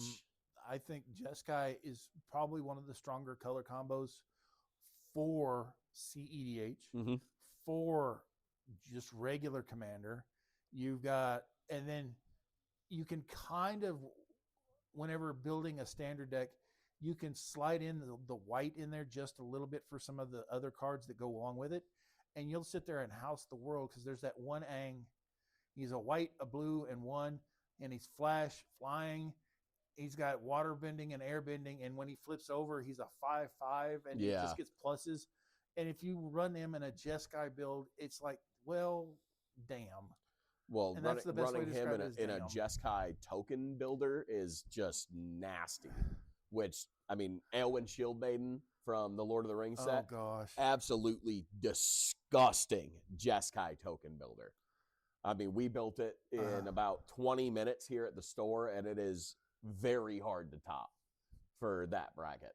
And It makes then- so much interaction, so many tokens, running off Anthem casting and Oh, yeah. everything else. It's just crazy.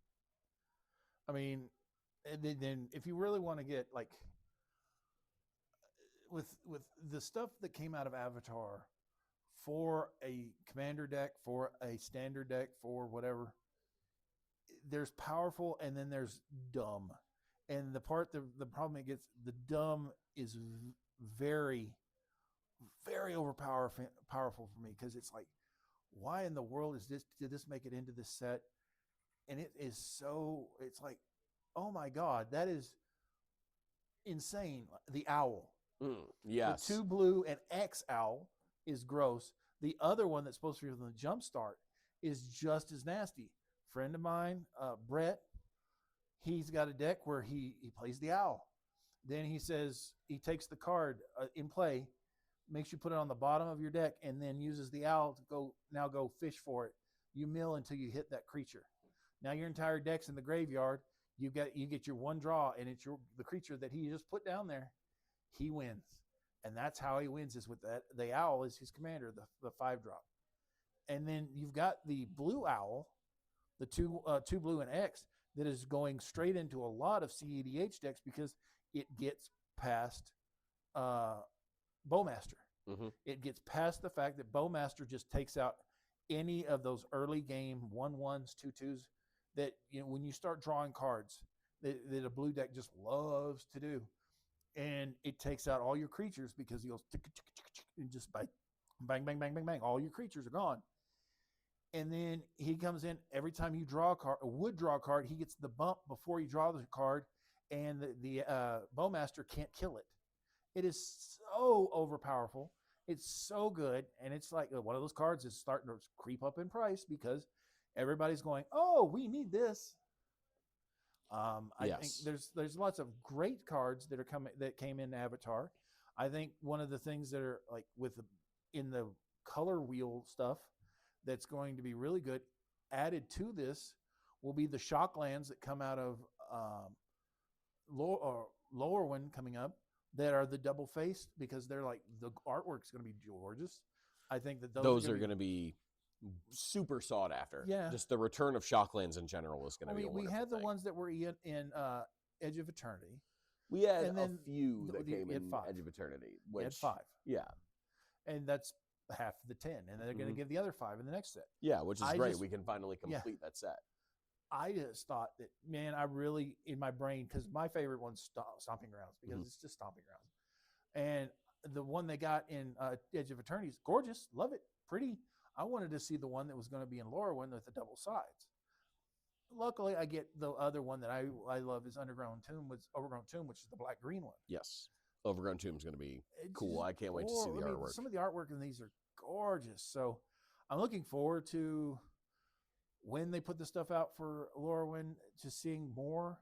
I was hoping there would be more out a little bit now, but I'm glad there's not, in the sense of whenever Spider-Man came out and we had maybe a day we had a week to live with Spider-Man for cards. And then by the end of that next week, we already had spoilers for Avatar. And I'm like, man, come on. Or no, it was almost just as bad as when Edge of Eternities came out. We had Spider-Man cards spoiled within a week of that. And then after Spider-Man came out, we had a week after that. I mean, social media has ruined the releases since social media has become a thing. It's about what can you post for the most clicks and the most likes, which, hey, we're in the social media business too, man. Yeah, so it is what it is. But it was one of those weird ones that was like, man, the problem I had, it was just like, let us enjoy what you had come out already. And that's another side of why put out so much so much product out all at once, and it was like, ugh. I've only got so much money in my bank account, guys. I can't afford every month and a half having a new set come out where I have to buy anything. I hope all of you are making $250,000 a year to be able to I afford all of wish. these releases, because Good holy moly, man. Lord. I mean, we own a card store, and it's insane the amount of releases that they're dropping on us now. And you're expected to spend how much money every month and a half, 2 months on product just to keep everybody happy? And then you've got like, okay. Well, and now it's very hard to gauge what product is going to sell and what's not, because you invest a lot of card stores. I mean, thankfully we were blessed to not have this, but a lot of people way over invested in Spider-Man. Oh yeah. And are still sitting on a ton of this product to this day. And they're having to come down off the prices, and they're losing you know, money because thank God, we bought what we bought, and we're down to about half of a booster box of Spider-Man, and that's all we've got left. And, great. yeah. But I know a lot of other stores that are not as lucky as us. But And the UK says like there was no Commander decks in this set, but you had the Commander bundle. yes. And then you had another bundle, and then you had the play boosters, and then you had the collector boosters. And I'm Well, going, and good now Lord. correct me if I'm wrong. We're about to see a holiday bundle That was supposed to be for Final Fantasy, and which then are weren't not they out also yet. making one for Avatar? I thought I saw a holiday No. bundle for Avatar. I but don't know maybe I'm about wrong. Avatar, but I know I might be wrong on that. I know we had a holiday Chocobo bundle Right, that was that's coming supposed out to be for coming Final out. Fantasy, It's which should be supposed to have been releasing out. in the next week, or it's out now. It should have I'm been not out by sure. now. I did not Friday? look into it because it wasn't it was not a huge Confirmation that it's supposed to be Friday, but who knows Yeah. at this point. You never. I mean, and that's the part that sucks about it is it's expensive. I think it's $100, $150 for that bundle, and it's like, man, that's. And this is Christmas time when you're trying to buy stuff for other people. I get it. It's going to be it would be an awesome Christmas present. I'm not going to deny that. But do you have $100 to spend on a Christmas present for a family member? And remember, you're having to buy for, let's say, average family.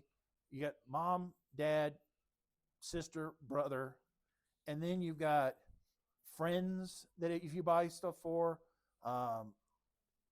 let's say, if you go nieces, nephews, Secret Santa, not to mention the stuff you have to buy for work. If you've got like people that want to do Secret Santa for work, so you got to buy a gift there. Then you got all the Christmas cards you got to mail out. You got all the other stuff that goes along, and just stack on stack on stack.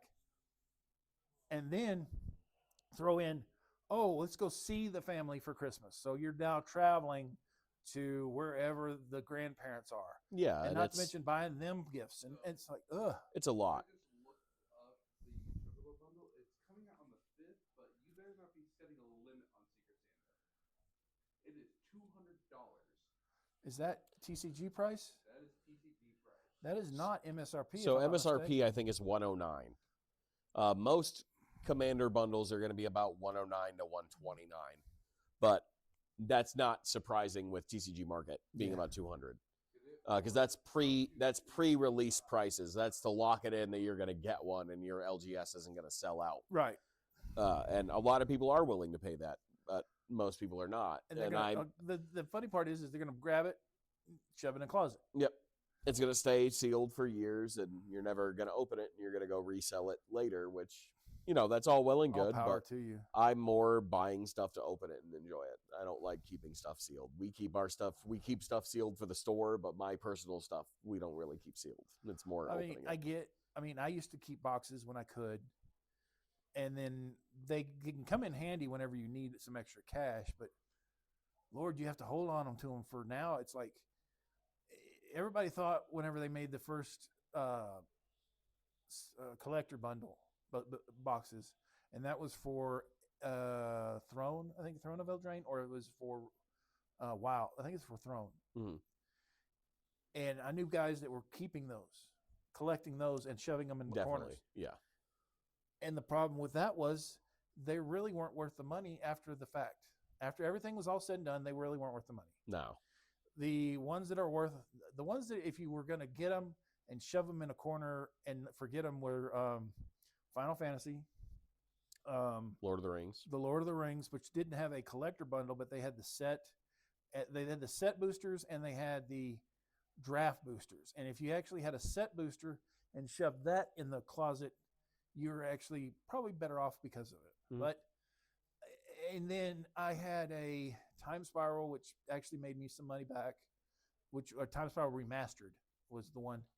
I made a good chunk of money for that, where I was happy with it. And there was a few others like Commander Legends. That was one that if you bought that and shoved that in a corner, You were pretty good off. You were pretty good off, and that was pretty decent price whenever they came out, and they never really raised above MSRP beyond a certain point. Now, because of Well, the cards that are in current it. current state of what the market is now. yeah, you're in a great place because I think they're about $300, $400, $500 box. Yeah, somewhere So I around mean, they're great for what they are now, and then whenever you roll that over, whenever you go, okay, I got a box of, let's say, EOE, Edge of Eternity. I got a box of, was it Dragonstorm Tikir? Yeah, Turkey Dragon Storm. And then which one was the first one this year? Was it Tikir? Yeah, Turkey. Then Aether Drift. yeah, Ether Drift was the first one this year. Yeah. And Ether Drift considered a lot of people that was a bomb. I mean, I personally liked Aether Drift. I thought it had some cool stuff in it. It was a weird mechanic, weird fun. The vehicle mechanics was kind of the story was funny interesting. and- I thought the story was kind of Yeah, fun. I thought the story was as great. It rolled downhill, but it was kind of like a race, and you're like, a race, a car race, and you're like, I do like the starting your engines mechanic and it was not the bad. cards that are giving you X abilities for increasing Right. your speed, and I don't like the fact that you can only gain speed once a turn. That's Yeah. kind of Well, the only time you can actually gain two was like whenever you played the first. well, you play it. If you And play you- it and and it then shocks, and then you can actually do combat damage. with it. Yeah. But You can get one. You can get one for when it comes into play and swing, and you can get two that turn. But after that, you're kind of like, well, that screws.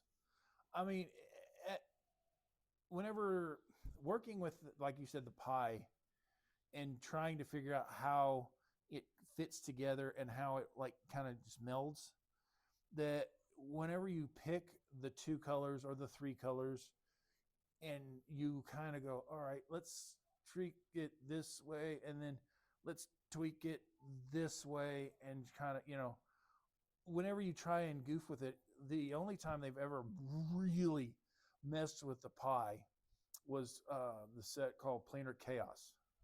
And the reason I mention it is because that's the only time you actually got cards that were originally printed in one color and they moved it to another color. And some of the cards in there were bangers. Others, not so much. yes, yeah. I mean, the big hits were the Wrath of God / Damnation. Mm-hmm. So it originally was Wrath of God, now it's Damnation. The not so big hits were the Sarah Angel into Sarah Sphinx. And because they cost the same, and it just didn't work. There was a few other cards, the Sinbad into whatever they named the other card, because to me, Sinbad was a junk card to begin with. Honestly didn't even commit it to memory because it was so insignificant of Yeah. a card that I didn't play it at all. But the only reason I remember Sinbad being a card because it was from Arabian Nights, and the Mhm. other card was just kind of like, and it was not what I call a good card. It was, I just don't remember what Sinbad. Sinbad? Look up Sinbad and read him up real quick, because even in the fact of old time, in old time, the second Windrider? Sinbad, Sinbad the Windrider? I guess, That is not the one we're thinking of. Arabian Nights. That put me in Force of Will. It's definitely not Force of Will. I know, but SINBAD. I'm gonna Force of Will my dick in your mouth. Ouch. Jesus. Anyways, SIN. BAD. The dude that was in Kazam, the original Kazam, not. not the Shaquille O'Neal one. Yeah. You know, that everybody knows. Sinbad was in Kazam. I don't want to hear no damn Mandela effect. It was Sinbad. Only one I am seeing is for Ports Oil. And you're not looking in the right place. Yeah.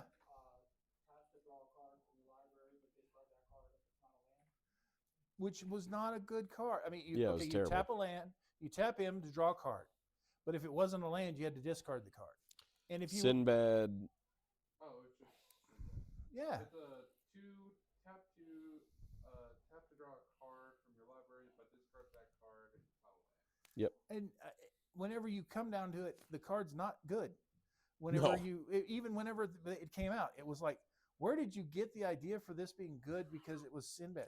Sinbad was a lot of those older cards, though, is like but you read the text and you're like, what in the fuck were you thinking? I mean, as a guy who loved the old Sinbad movies, you know what I mean?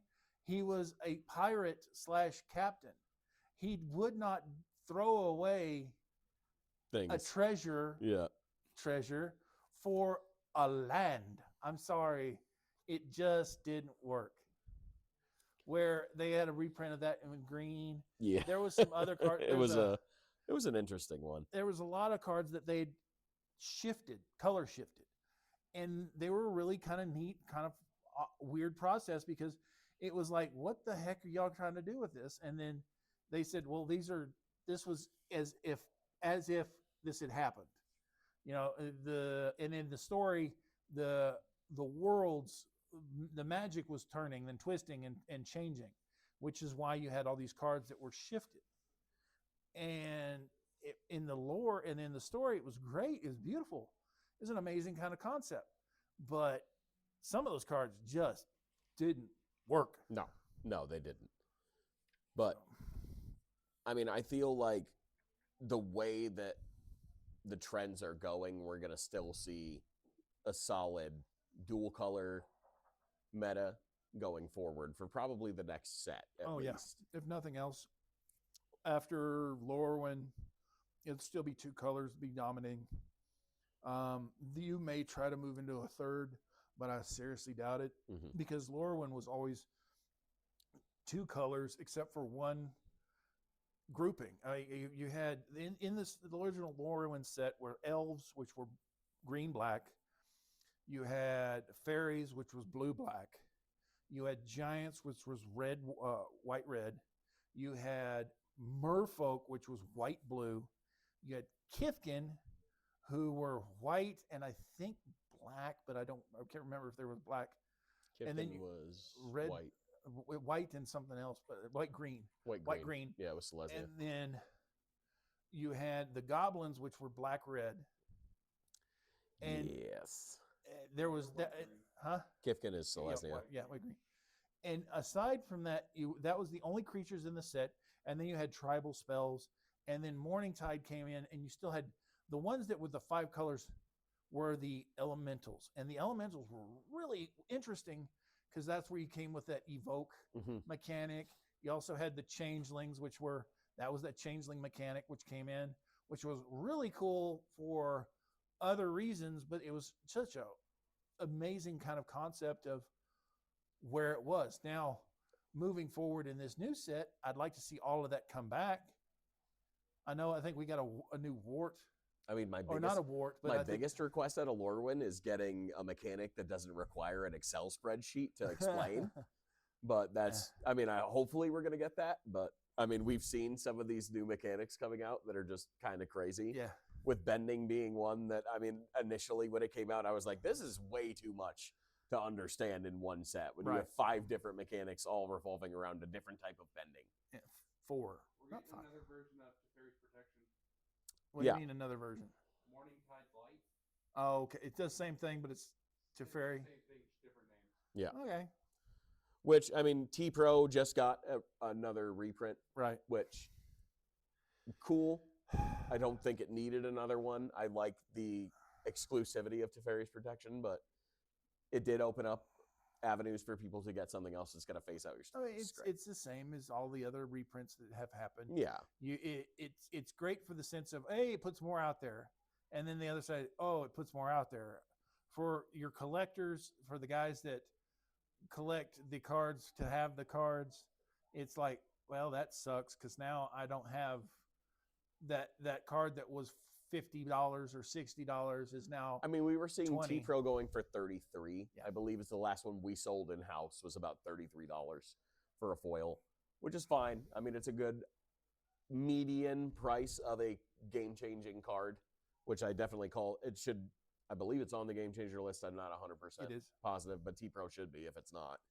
But $33 is a pretty decent price. You're seeing that around the median average for like a Jessica's Will, and so you're not breaking the bank on something that exclusive, Right. Which The one that kind of hurt everybody in the long run of reprints would be Tamagotchi. yes, That one was one of those cards that was at one point in time $200 for a regular one, or $100 for a regular one, $200 for the foil. Mhm. And then they printed it into oblivion, and now it ain't worth $1. you ain't lying. I think the last one was about 60 cents. Yeah, and for a it was like, Tamagotchi. man. But also the power creep hurt that card too, where it was such a power card, and then Fatal Push came out, and when Fatal Push came out, Fatal Push screwed knocked- up a lot of things, not just Tamagotchi. but when Fatal Push came out, Goif became a card that Obsolete. you couldn't play. Well, because you lost it immediately. They would kill the Goif immediately once it hit the board because it was possibly a 2-3 or a 3-4 or a 4-5 on turn 2. If you got somebody who just went off in a modern deck. Well, unless you were me and you just wanted to see what it would do, and then it got out of hand and just killed you anyway. Well, So I'm looking at the release for Lorwyn. So like the thing that they exclusively released, what they're releasing. There's Formidable Speaker, which is just gross. It is a 3-drop. When this creature enters, you may discard a card. If you do, search your library for a creature card, reveal it, put it in your hand, and shuffle. It is also a 1-and-tap, untap another target permanent. mana cost. 3 costs. Oh, Colorless. Green and 2. Oh, even worse. Like fucking Chad needed any more green shit. There's another one called Mutatable Explorer. It is a 3-drop, green and 2. It is a changeling. Whenever this creature enters, create a tapped Mutavault token. Mutavault. Which is a land token.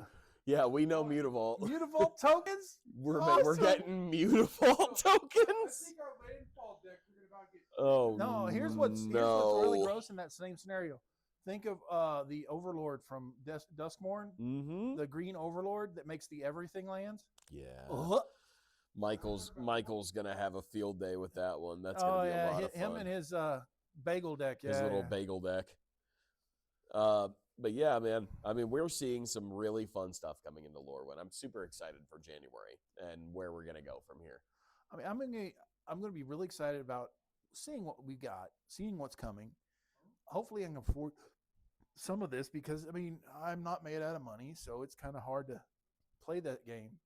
But it's going to be fun to watch and see what comes out in that is enjoyable to put into Standard, Commander, Modern, Pioneer. And moving forward from that is always what's fun about the newest sets coming out and what they're putting out. Because, I mean, that's the one thing about Magic that I've always enjoyed is it's never set in stone on what's there because all of a sudden there's another set on the horizon. On the horizon that's gonna But change I it. just wish there wasn't so many on the damn horizon at this point. But Well, I mean, with 7 sets coming out next year, it's kind of a lot. I feel like that's too many, but you know, Agreed. that's another story for another time. at least one of them is going to be slightly small, which will be turtles. Well, I'm glad that's small, to be honest with you. But I know. So I want to get into another topic here with the color wheel, and that's monocolors. I mean, we're seeing all of these advancement in these dual colors, these Woobergs, these 4 colors. Are monocolor decks still viable? Oh, buddy, yeah. You can't say they aren't because, I mean, when building a multicolored deck, the biggest problem on the deck is your lands. Why is it there's so much trouble? Because you have to have all this other color in your lands. The one thing a mono deck has that doesn't have a problem with is the lands that you Synergy. have. It's all of a sudden, you don't have to have 800 You don't have to have 16 different lands for your color combinations. It works great. And we're seeing a big resurgence or a big surge in Bellow, Oh, yeah. which Bellow right now is a mono green. If you guys don't know, just absolutely red green. Or you or I'm talking about Bellow as a dual color, and then Lumra as your mono color. You're talking about Cocaine Bear. Well, we're talking about the Cocaine Bear, but Your Lumra Lumra Bellow of the Woods. Excuse me, not Bellow. Bellower, yeah. But we're talking about that, and that's 2 green, 4, and when he comes into play, you mill the top 4 cards of your library into your graveyard and return all lands to the battlefield tapped. Lumra's power and toughness is equal to the amount of lands you control. So if you play him on curve, he's a 6/6. Yeah. But you're not going to play him on curve. You're going to play him early. And even then, he may be a 4/4, 5/5, 10/10, 12/12, 40/40. Who knows? We've seen it in our own, home CDH games get absolutely out of control. But Lumra, Bellow of the Woods. Apologize for my misspeaking there. Bellow Bard of the Brambles, though, we're going to get a whole episode about that going because I freaking hate that deck. I hate it. I hate it with a passion. Everybody that plays it loves it. Depends who the pilot is, and depends who built it. Now, considering the person that built it here is a dick, I can say that because he's my brother. He built a really, really shitty one that I hate, and it's just a gross thing. But whenever it comes, the person who builds the deck is part of the situation too. Well, I feel that's the biggest factor when you build a deck is who's piloting it. Because I have seen you, your brother, me. We pick up a pre-con and beat people who have spent months building a bracket 3 deck, and it's just about how you play the deck. But with mono colors, we're definitely seeing mono green having a big surge in power. Mono red always is viable in Commander and Standard. Here's one for you. Commander, the owl that I was talking about, the 2-drop, the 2 blue and X. Yep. Wan Shi Tong, I think is what his name is. As a commander, as a build, that is disgusting. If you can build that deck out properly. Now, I'm not saying it just needs to be all counter spells and all, card draw. No, I'm not talking about that. You build a proper mono blue deck with just the right amount of creatures, just the right amount of spells, and just the right amount of everything you need. That deck is just vomiting out goodness the entire time. And that tells you that deck or that idea on that is insane. Well, there's nothing I hate more than a mill deck. Well, it doesn't have to be a mill deck. Well, that turns it into just an instant you mill your whole deck. No, but it's not that deck doesn't need to be a mill deck because it puts a lot of your resources into your hand, and your commander becomes stupid big. There is ways around it. Oh yeah, I know. Which with anything, there's always a way around it. There's nothing that's unbeatable in this game, which is why I love this game so much. There is nothing that's unbeatable. Draenith Magistrate. And just lock out the command zone. There's lots of things you can do. There's lots of things that'll happen. But there's several cards that say you can only draw 1 card a turn. Narset would shut that down.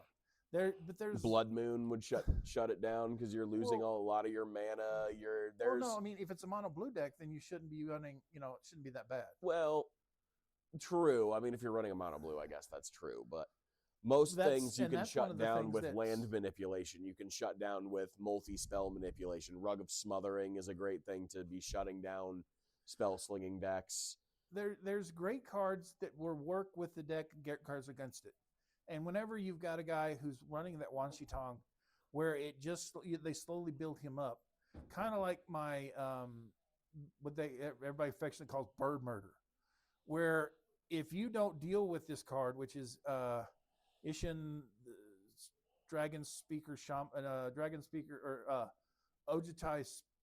I forget now. Blue white. Yeah, it's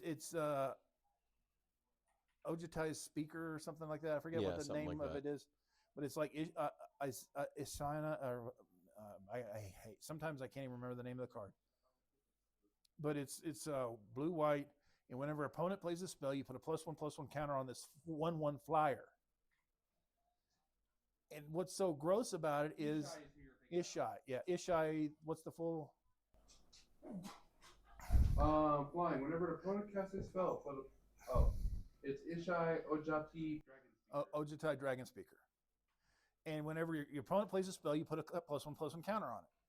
So if he sits on the board, he makes it around at least one circuit, he's already at a 5/5, if not bigger. And that's your commander. And you're swinging at somebody at that time for that much damage. And they're like, well, that's flying. It's hard to deal with. And then with the owl, it's the same concept. By the time it comes back around turn, it's now a 4/4, 5/5, 6/6 whack. It's one of those kind of things that you've got to deal with early. And if you don't deal with it early, it's going to be the house that breaks you down. Mm-hmm. And that's one of those other cards that's going to be in mono right now, I think is amazing. White, I think, is kind of the weak one in mono because I don't think there's a really solid in the last few years. I'm going to say that much. I'm enjoying Mono the white. anti-venom build. That's a lot of Yeah. fun right now coming out of Spider-Man, the 5-drop white that just changes damage to 1/1 counters. Right. That one's fun, but it's not competitively viable in higher bracket games. Right. It's too slow. And it's a 5-drop. It's a 5 5 pips. white Yeah, 5 pip drop. It's yeah. not just a 4-1. It's a 5 5 white white. pip, which fucking hurts you you if you're can't- not playing mono white. And you can't cheat. You can't make it cheaper. Like No, you you can't can't cost do- reduce it. You can't do anything. Pearl Medallion. You can't do Helm of Marble Awakening. Diamond. You can't do. You can't. Well, you need Well, Marble. you can but Marble Diamond. You can't do Helm can't- of Awakening. You you can't do Pearl Medallion. You can't do. There's a lot. You can't do like. You're need, like, losing out on a yeah. lot of cost reducers by having a 5-color 5 commander. 5. Yeah. Yeah, a 5-pip commander. That's the crazy. issue with it is it's 5 pips, so it's hard to play. And that's one of the things that's kind of hard for a mono white right now that's viable for the new stuff. I mean, Appa is like 2 white and 4. I think there's a mono white Aang, which is not very powerful, but he's an Aang. So, let's see. I think Monkey Atso is a white mono colored. Yes. But I mean, and I don't think he's that good for a commander by himself. No. If he had partner, it would be kind of cool to like partner him with Somebody would be neat, or to be able to bring in like some backgrounds would be kind of fun. Right. But we didn't really have a lot of backgrounds that would be good for this, other than like Raised by Giants, which would be cool into mono green, Right. or you know. But I mean, with like blue got a good commander. Black has some really good ones out of Final Fantasy and EOE, and not so much with. I don't want to say there was a good black commander because I don't think there was a really good solid one out of Avatar. Not I mean, you really. had- I Not mean- in my opinion, anyway. But if I mean, And in, there wasn't really one in Spider-Man that was mono black because Venom is Jund, Green Goblin is Grixis. Yeah. And so mono, no. I mean, I think the best monocolored thing was Gwenom out of Spider-Man. Granted, gross. And yeah, she was gross, but Boros Citadel on a stick, but still, it's like whenever it really came down to the monocolored commanders from the last this past year, the best ones were green, monocolored green. You got a couple of red ones that are good out of Avatar, like the northern commander guy that is a blood moon on a stick. Mhm. He's good. I think the monocolored I'm trying to think that some of the red stuff out of Final Fantasy, some of the red cards out of dragons, the dragons out of there were yes, not bad. they were great. But with your mono stuff like green, you got great creatures out of green. Like, Which always we get great creatures out of green. But you got Tifa, which would make a great commander, but you'd have to really build around her. You got the one Toph that's mono green. You've got out of Final Fantasy, there was a couple of really good green commanders, like green legends that were like, oh, that's just Mm-hmm. Bristly Bill. That was another one that was just like One of my favorites, man. Bristly Bill. I mean, we all know my favorite mono green is Maui Loyal Companion, right, which is wonderful. Doggo. +1/+1 counter, just ramper like crazy, and Bristly Bill just makes it that much grosser. And with that's, the landfall another. triggers. I mean, when it comes down, when you roll it down, the mono stuff that really is fun, that is strong right now. I think in the colors blue, green, Red. Black still. And if you tell me red isn't, come and Well, see it me. depends on the commander. I'll show I mean, you. it depends on the deck and it depends on the builder. I'll show you Cranko Mob Boss. I'll show you Magda. I'll show you Birgi. Bergie. I'll show you some really gross mono red commanders Magda's that can like, do horrible things. okay, Electro is going up. is in price going too. way up, which is wonderful. But Electro works really well in Krankos and Birgis and things that you're playing rituals on to get mana that's now not losing through your phases. And Birgi, who's making that red mana with all the spells, and now you're not losing it through phases. So Electro is good, but not on its own. Well, no, you need something to add mana to it to keep the mana through the phases, because Electro doesn't make mana on its own with casting spells. No, truth. But Electro is one of those cards that just slowly gets good after time. Oh, absolutely. But like having the ability to hold that mana through the phases is just crucial. Yep. Especially in the higher bracket level games where you have more stuff to now interact.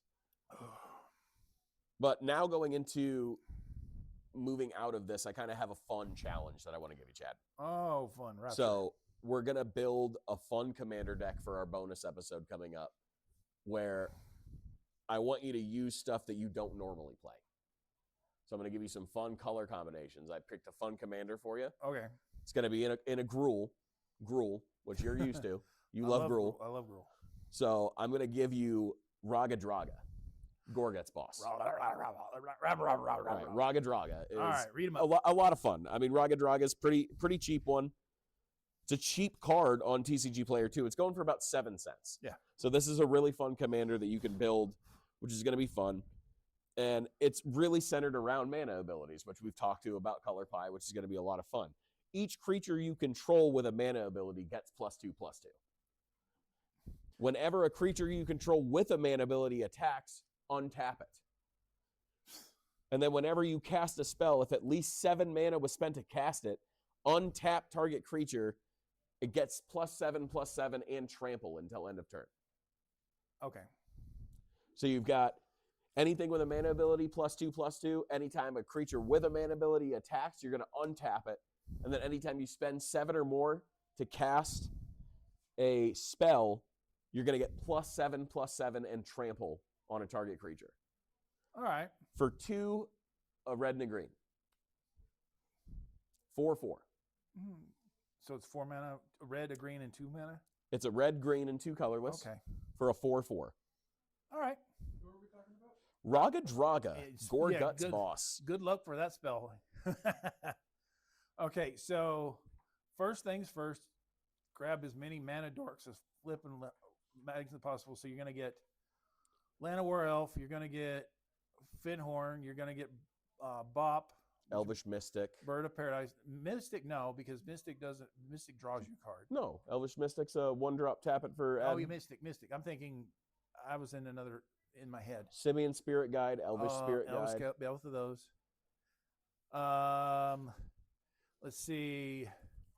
Beastmaster Ascension would be funny. Beastmaster Ascension would be a lot of fun on that. Let's see. Visionary would be interesting. Oh, even gross would be the Llanowar Tribe, which taps for 3. 3 green pips, tap for 3. You also got Priest of Urbrask, which when it comes into play gives you 3 red mana. I mean, you've got Urbrask, which is a lot of fun to just late game add mana. Well, but I'm also thinking adding a lot of the rituals, Pyretic Ritual, Desperate Ritual, Rite of Flame. Right. Putting in those for some early game mana ramping. And then here'd be really just like a lot of X damage spells. So Fireball, Disintegrate. Those would all be very fun. Comet Storm. Soazin's Comet would also be a fun one to add to just giving all your creatures Firebending 5. Yeah, and then maybe throwing in a Gauntlet of Might and maybe a Verdant Grove, I think is what it's called. It's a green and 3. It's an enchantment that says all forests tap for 2 mana. Yeah. And then if you really want to be a jerk, you can throw in Yavimaya to make all your lands forests, so they all tap for double. And then Gauntlet of Might makes all your red creatures +1/+1, and all your mountains tap for 2. If you want to go that route, also be mean, drop in Rites of Flourishing, draw an extra card, play an extra land, a little hug card. Throw in one of my favorite hug cards. It's a tree folk, costs 2 green and 1. Whenever your opponents cast a non-creature spell, all your opponents draw a card, which is it's a goofy, fun. To me, it's a goofy, fun kind of left field card because it's all, hey, everybody gets to draw a card except for you, the dumbass that played the non-creature Right. spell. And then, let's see. So we got all the mana creatures I think we can get. And then, yeah, Badger Mole, which that comes into play because all your lands now become creatures, which now tap 4 and tap 4 and tap 4. Mm-hmm. So with Raga Draga, all of the earthbending stuff becomes insanely stupid. Which is a lot of what I'm hoping we're going to see in the bonus episode next week is... Go Este. You can also throw a Shy in there. Shy would be funny because of the earthbending stuff as well. I'm anxious to kind of see where you go with this. Oh, yeah. Because next week on the bonus episode, not on our main episode, but on our bonus episode, we're going to take this Raga Draga deck that Chad's built and put it up against some of our tougher bracket 3s within the store that currently are, I don't want to say the meta, but they are currently some of the highest powered bracket 3s that we have. I'll be mean. I can be mean for you. I'll throw in Elephant Grass. I'll throw in City of Solitude and Hall of Gemstones just to be ugly. You throw Elephant Grass in all you want, my friend, because I play mono green, so it does nothing for me. Okay. Enjoy your cumulative upkeep. You still got to pay 2 to attack me, though. That's okay. When I only have to attack you with 1 creature, I will know. happily pay the 2. Fog. Yeah. We know you love fogs. Yes. Love turbo pods. Oh, always. But I mean, whatever, and then throw in each of the medallions, the ruby and the emerald. You throw the moss diamond, the fire diamond. There's a few other anthems you could, like Guy's Anthem would be not too bad, but it's like, But just for flavor, I'll throw in Groundbreaker and Ball Lightning. Oh, okay. Just I see where we're going with this. if I want to have some fun. Yeah. Well, I think it's going to be a fun challenge going into next week. But coming up on the next episodes, I want to really get into more expansion on these secret layers and what's going on with that. Yeah. And then we also have a really fun topic coming up on the next episode, which is Magic in the Olympics. Yes. Something you and I have been talking about for a long time is Magic the Gathering something viable for the Olympic Games or something of that quality of level? I think so. I definitely think so. I definitely think if we can play chess in the Olympics, we can absolutely play Magic the Gathering in the Olympics. I think it's worth the try. I mean, I would think that because it's in every language that the Olympics requires it to be in. Mm-hmm. The only language I think it's not in to be reality is the African languages. Yes. But all of them actually speak French. Mm-hmm. So it's still there. I think that when you would lay it down, the possibility, the worldwide appeal that is Magic, and the fact that we have worlds and we have pro players and we have other people that play it in other countries and other places, and they have tournaments in other countries and other places. I mean, come on, I think we got another one next. Pro Tours in Barcelona, mm-hmm. or is it? And then they got another one somewhere else in I think they've had one in Singapore. They haven't had one in China yet, but I'm not. I mean, we've had Berlin, we've had Tokyo, we've Yeah. had worlds all over the place, and there's no reason why it can't be treated like a World Cup event where each country puts brings a team together and represents. And see that my vision is we have a standard team, we have a pioneer team, we have a modern team, and then we have a team of commander players. Mm-hmm. That if the way I've got it visioned, there will be 3 players per one-on-one event. So that's three players from America for standard, modern, and pioneer, and then 3 teams of 4 for commander. And I think that would be a whole lot of fun. Oh yeah, to watch people play in a competitive market at the Olympics playing Magic. mm-hmm. You get a room full of people who are all love playing cards, love playing Magic, and enjoy the game on that level, and then going and representing your country, which is something that, let's be honest, if you're not an athlete, there's not a way you can actually I'm on the Olympic team and I'm 53 years old. There's no way that's ever happening. That's possible. If you're playing chess, that's a possibility.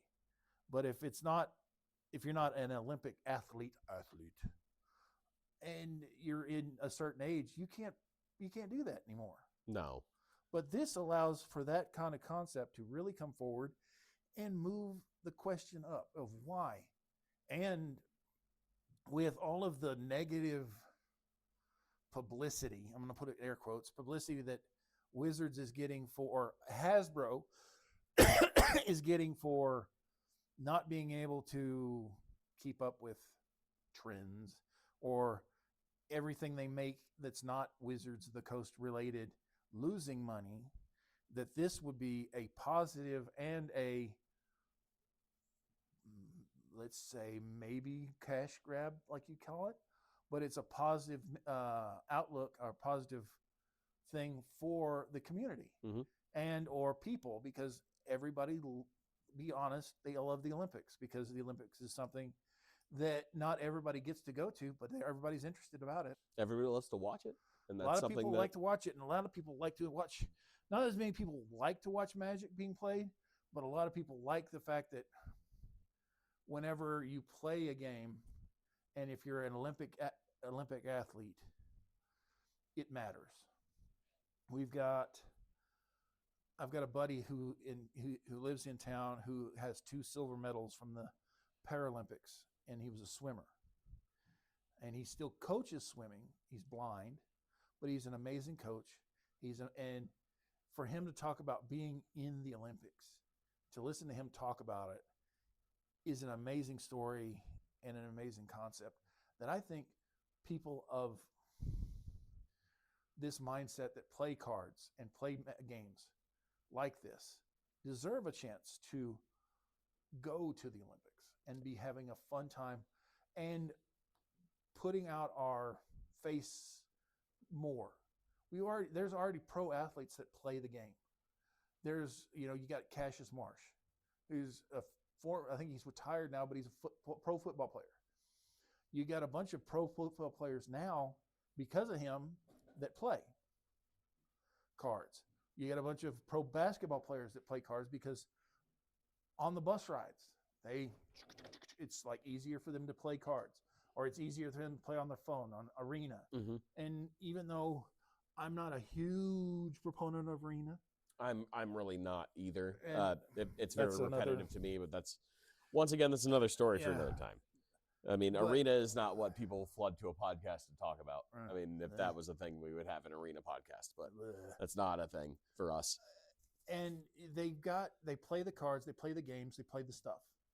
And the reason why they play is because they either have a lot of downtime whenever they're traveling, or they enjoy the concept of games.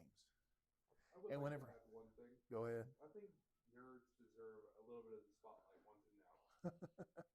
Well, it's not so much even nerds. People who play cards are not so much nerds. They're just people that play. They have a mindset of strategy and combinations. It's the same concept as whenever this game was originally pitched at me. It was this concept. You're two wizards battling it out on a battlefield. And you each have, it's as if you're playing chess, but your chess pieces are 60 cards that are different from their 60 cards. And the first person to figure out the way to beat the other person's 60 before you beat your 60 is the winner. And when it came down to that, it was like, okay, now I get it.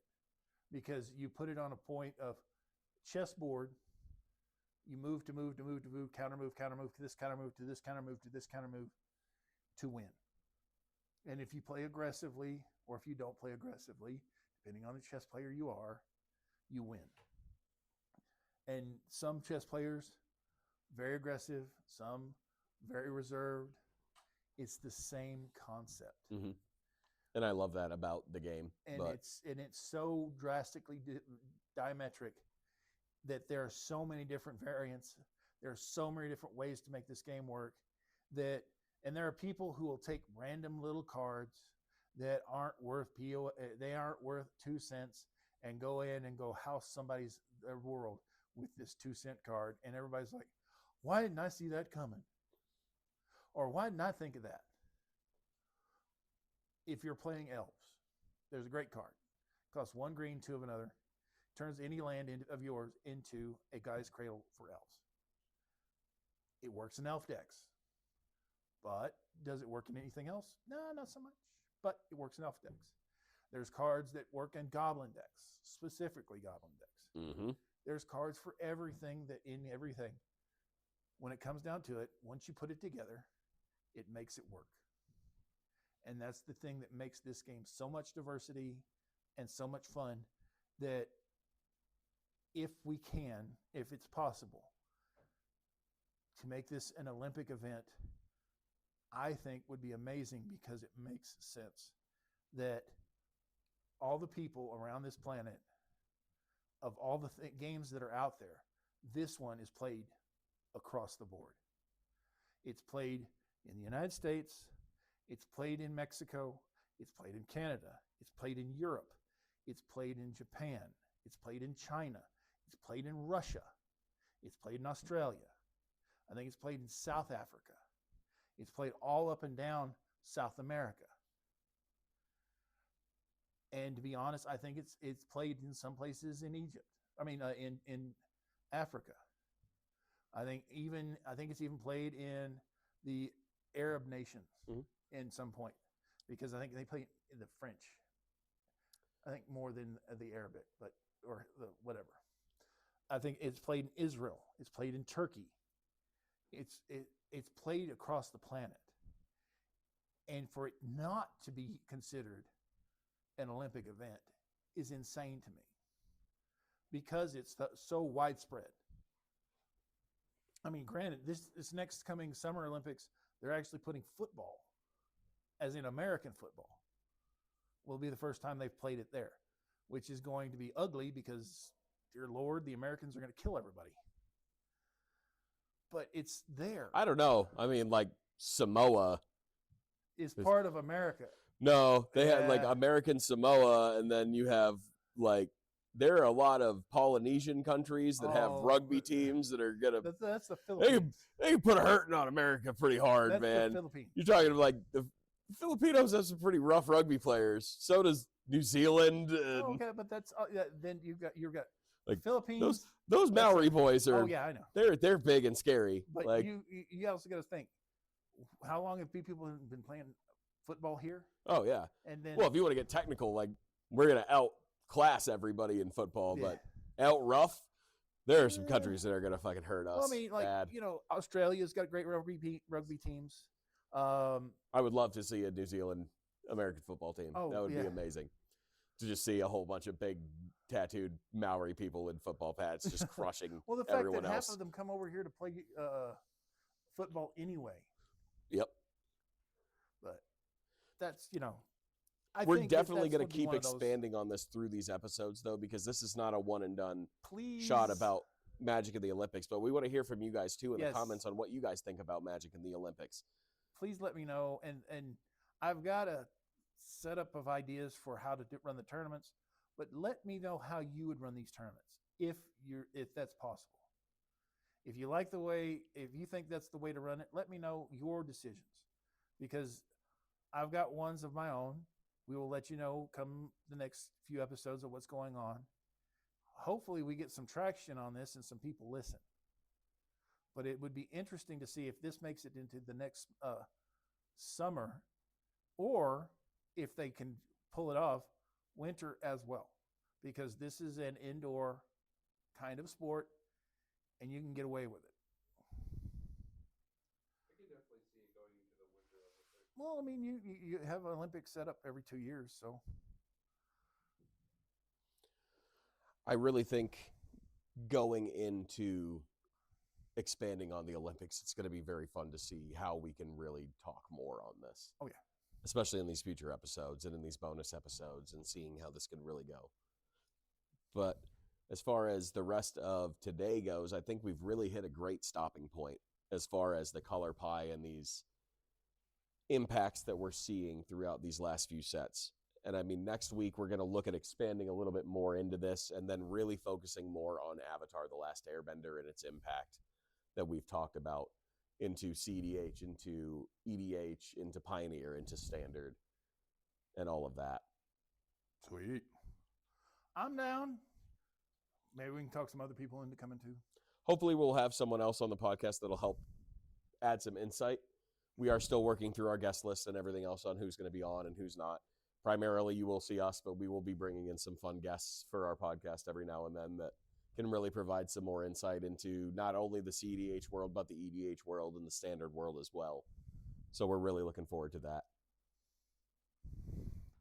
See you next time, I hope. Bye.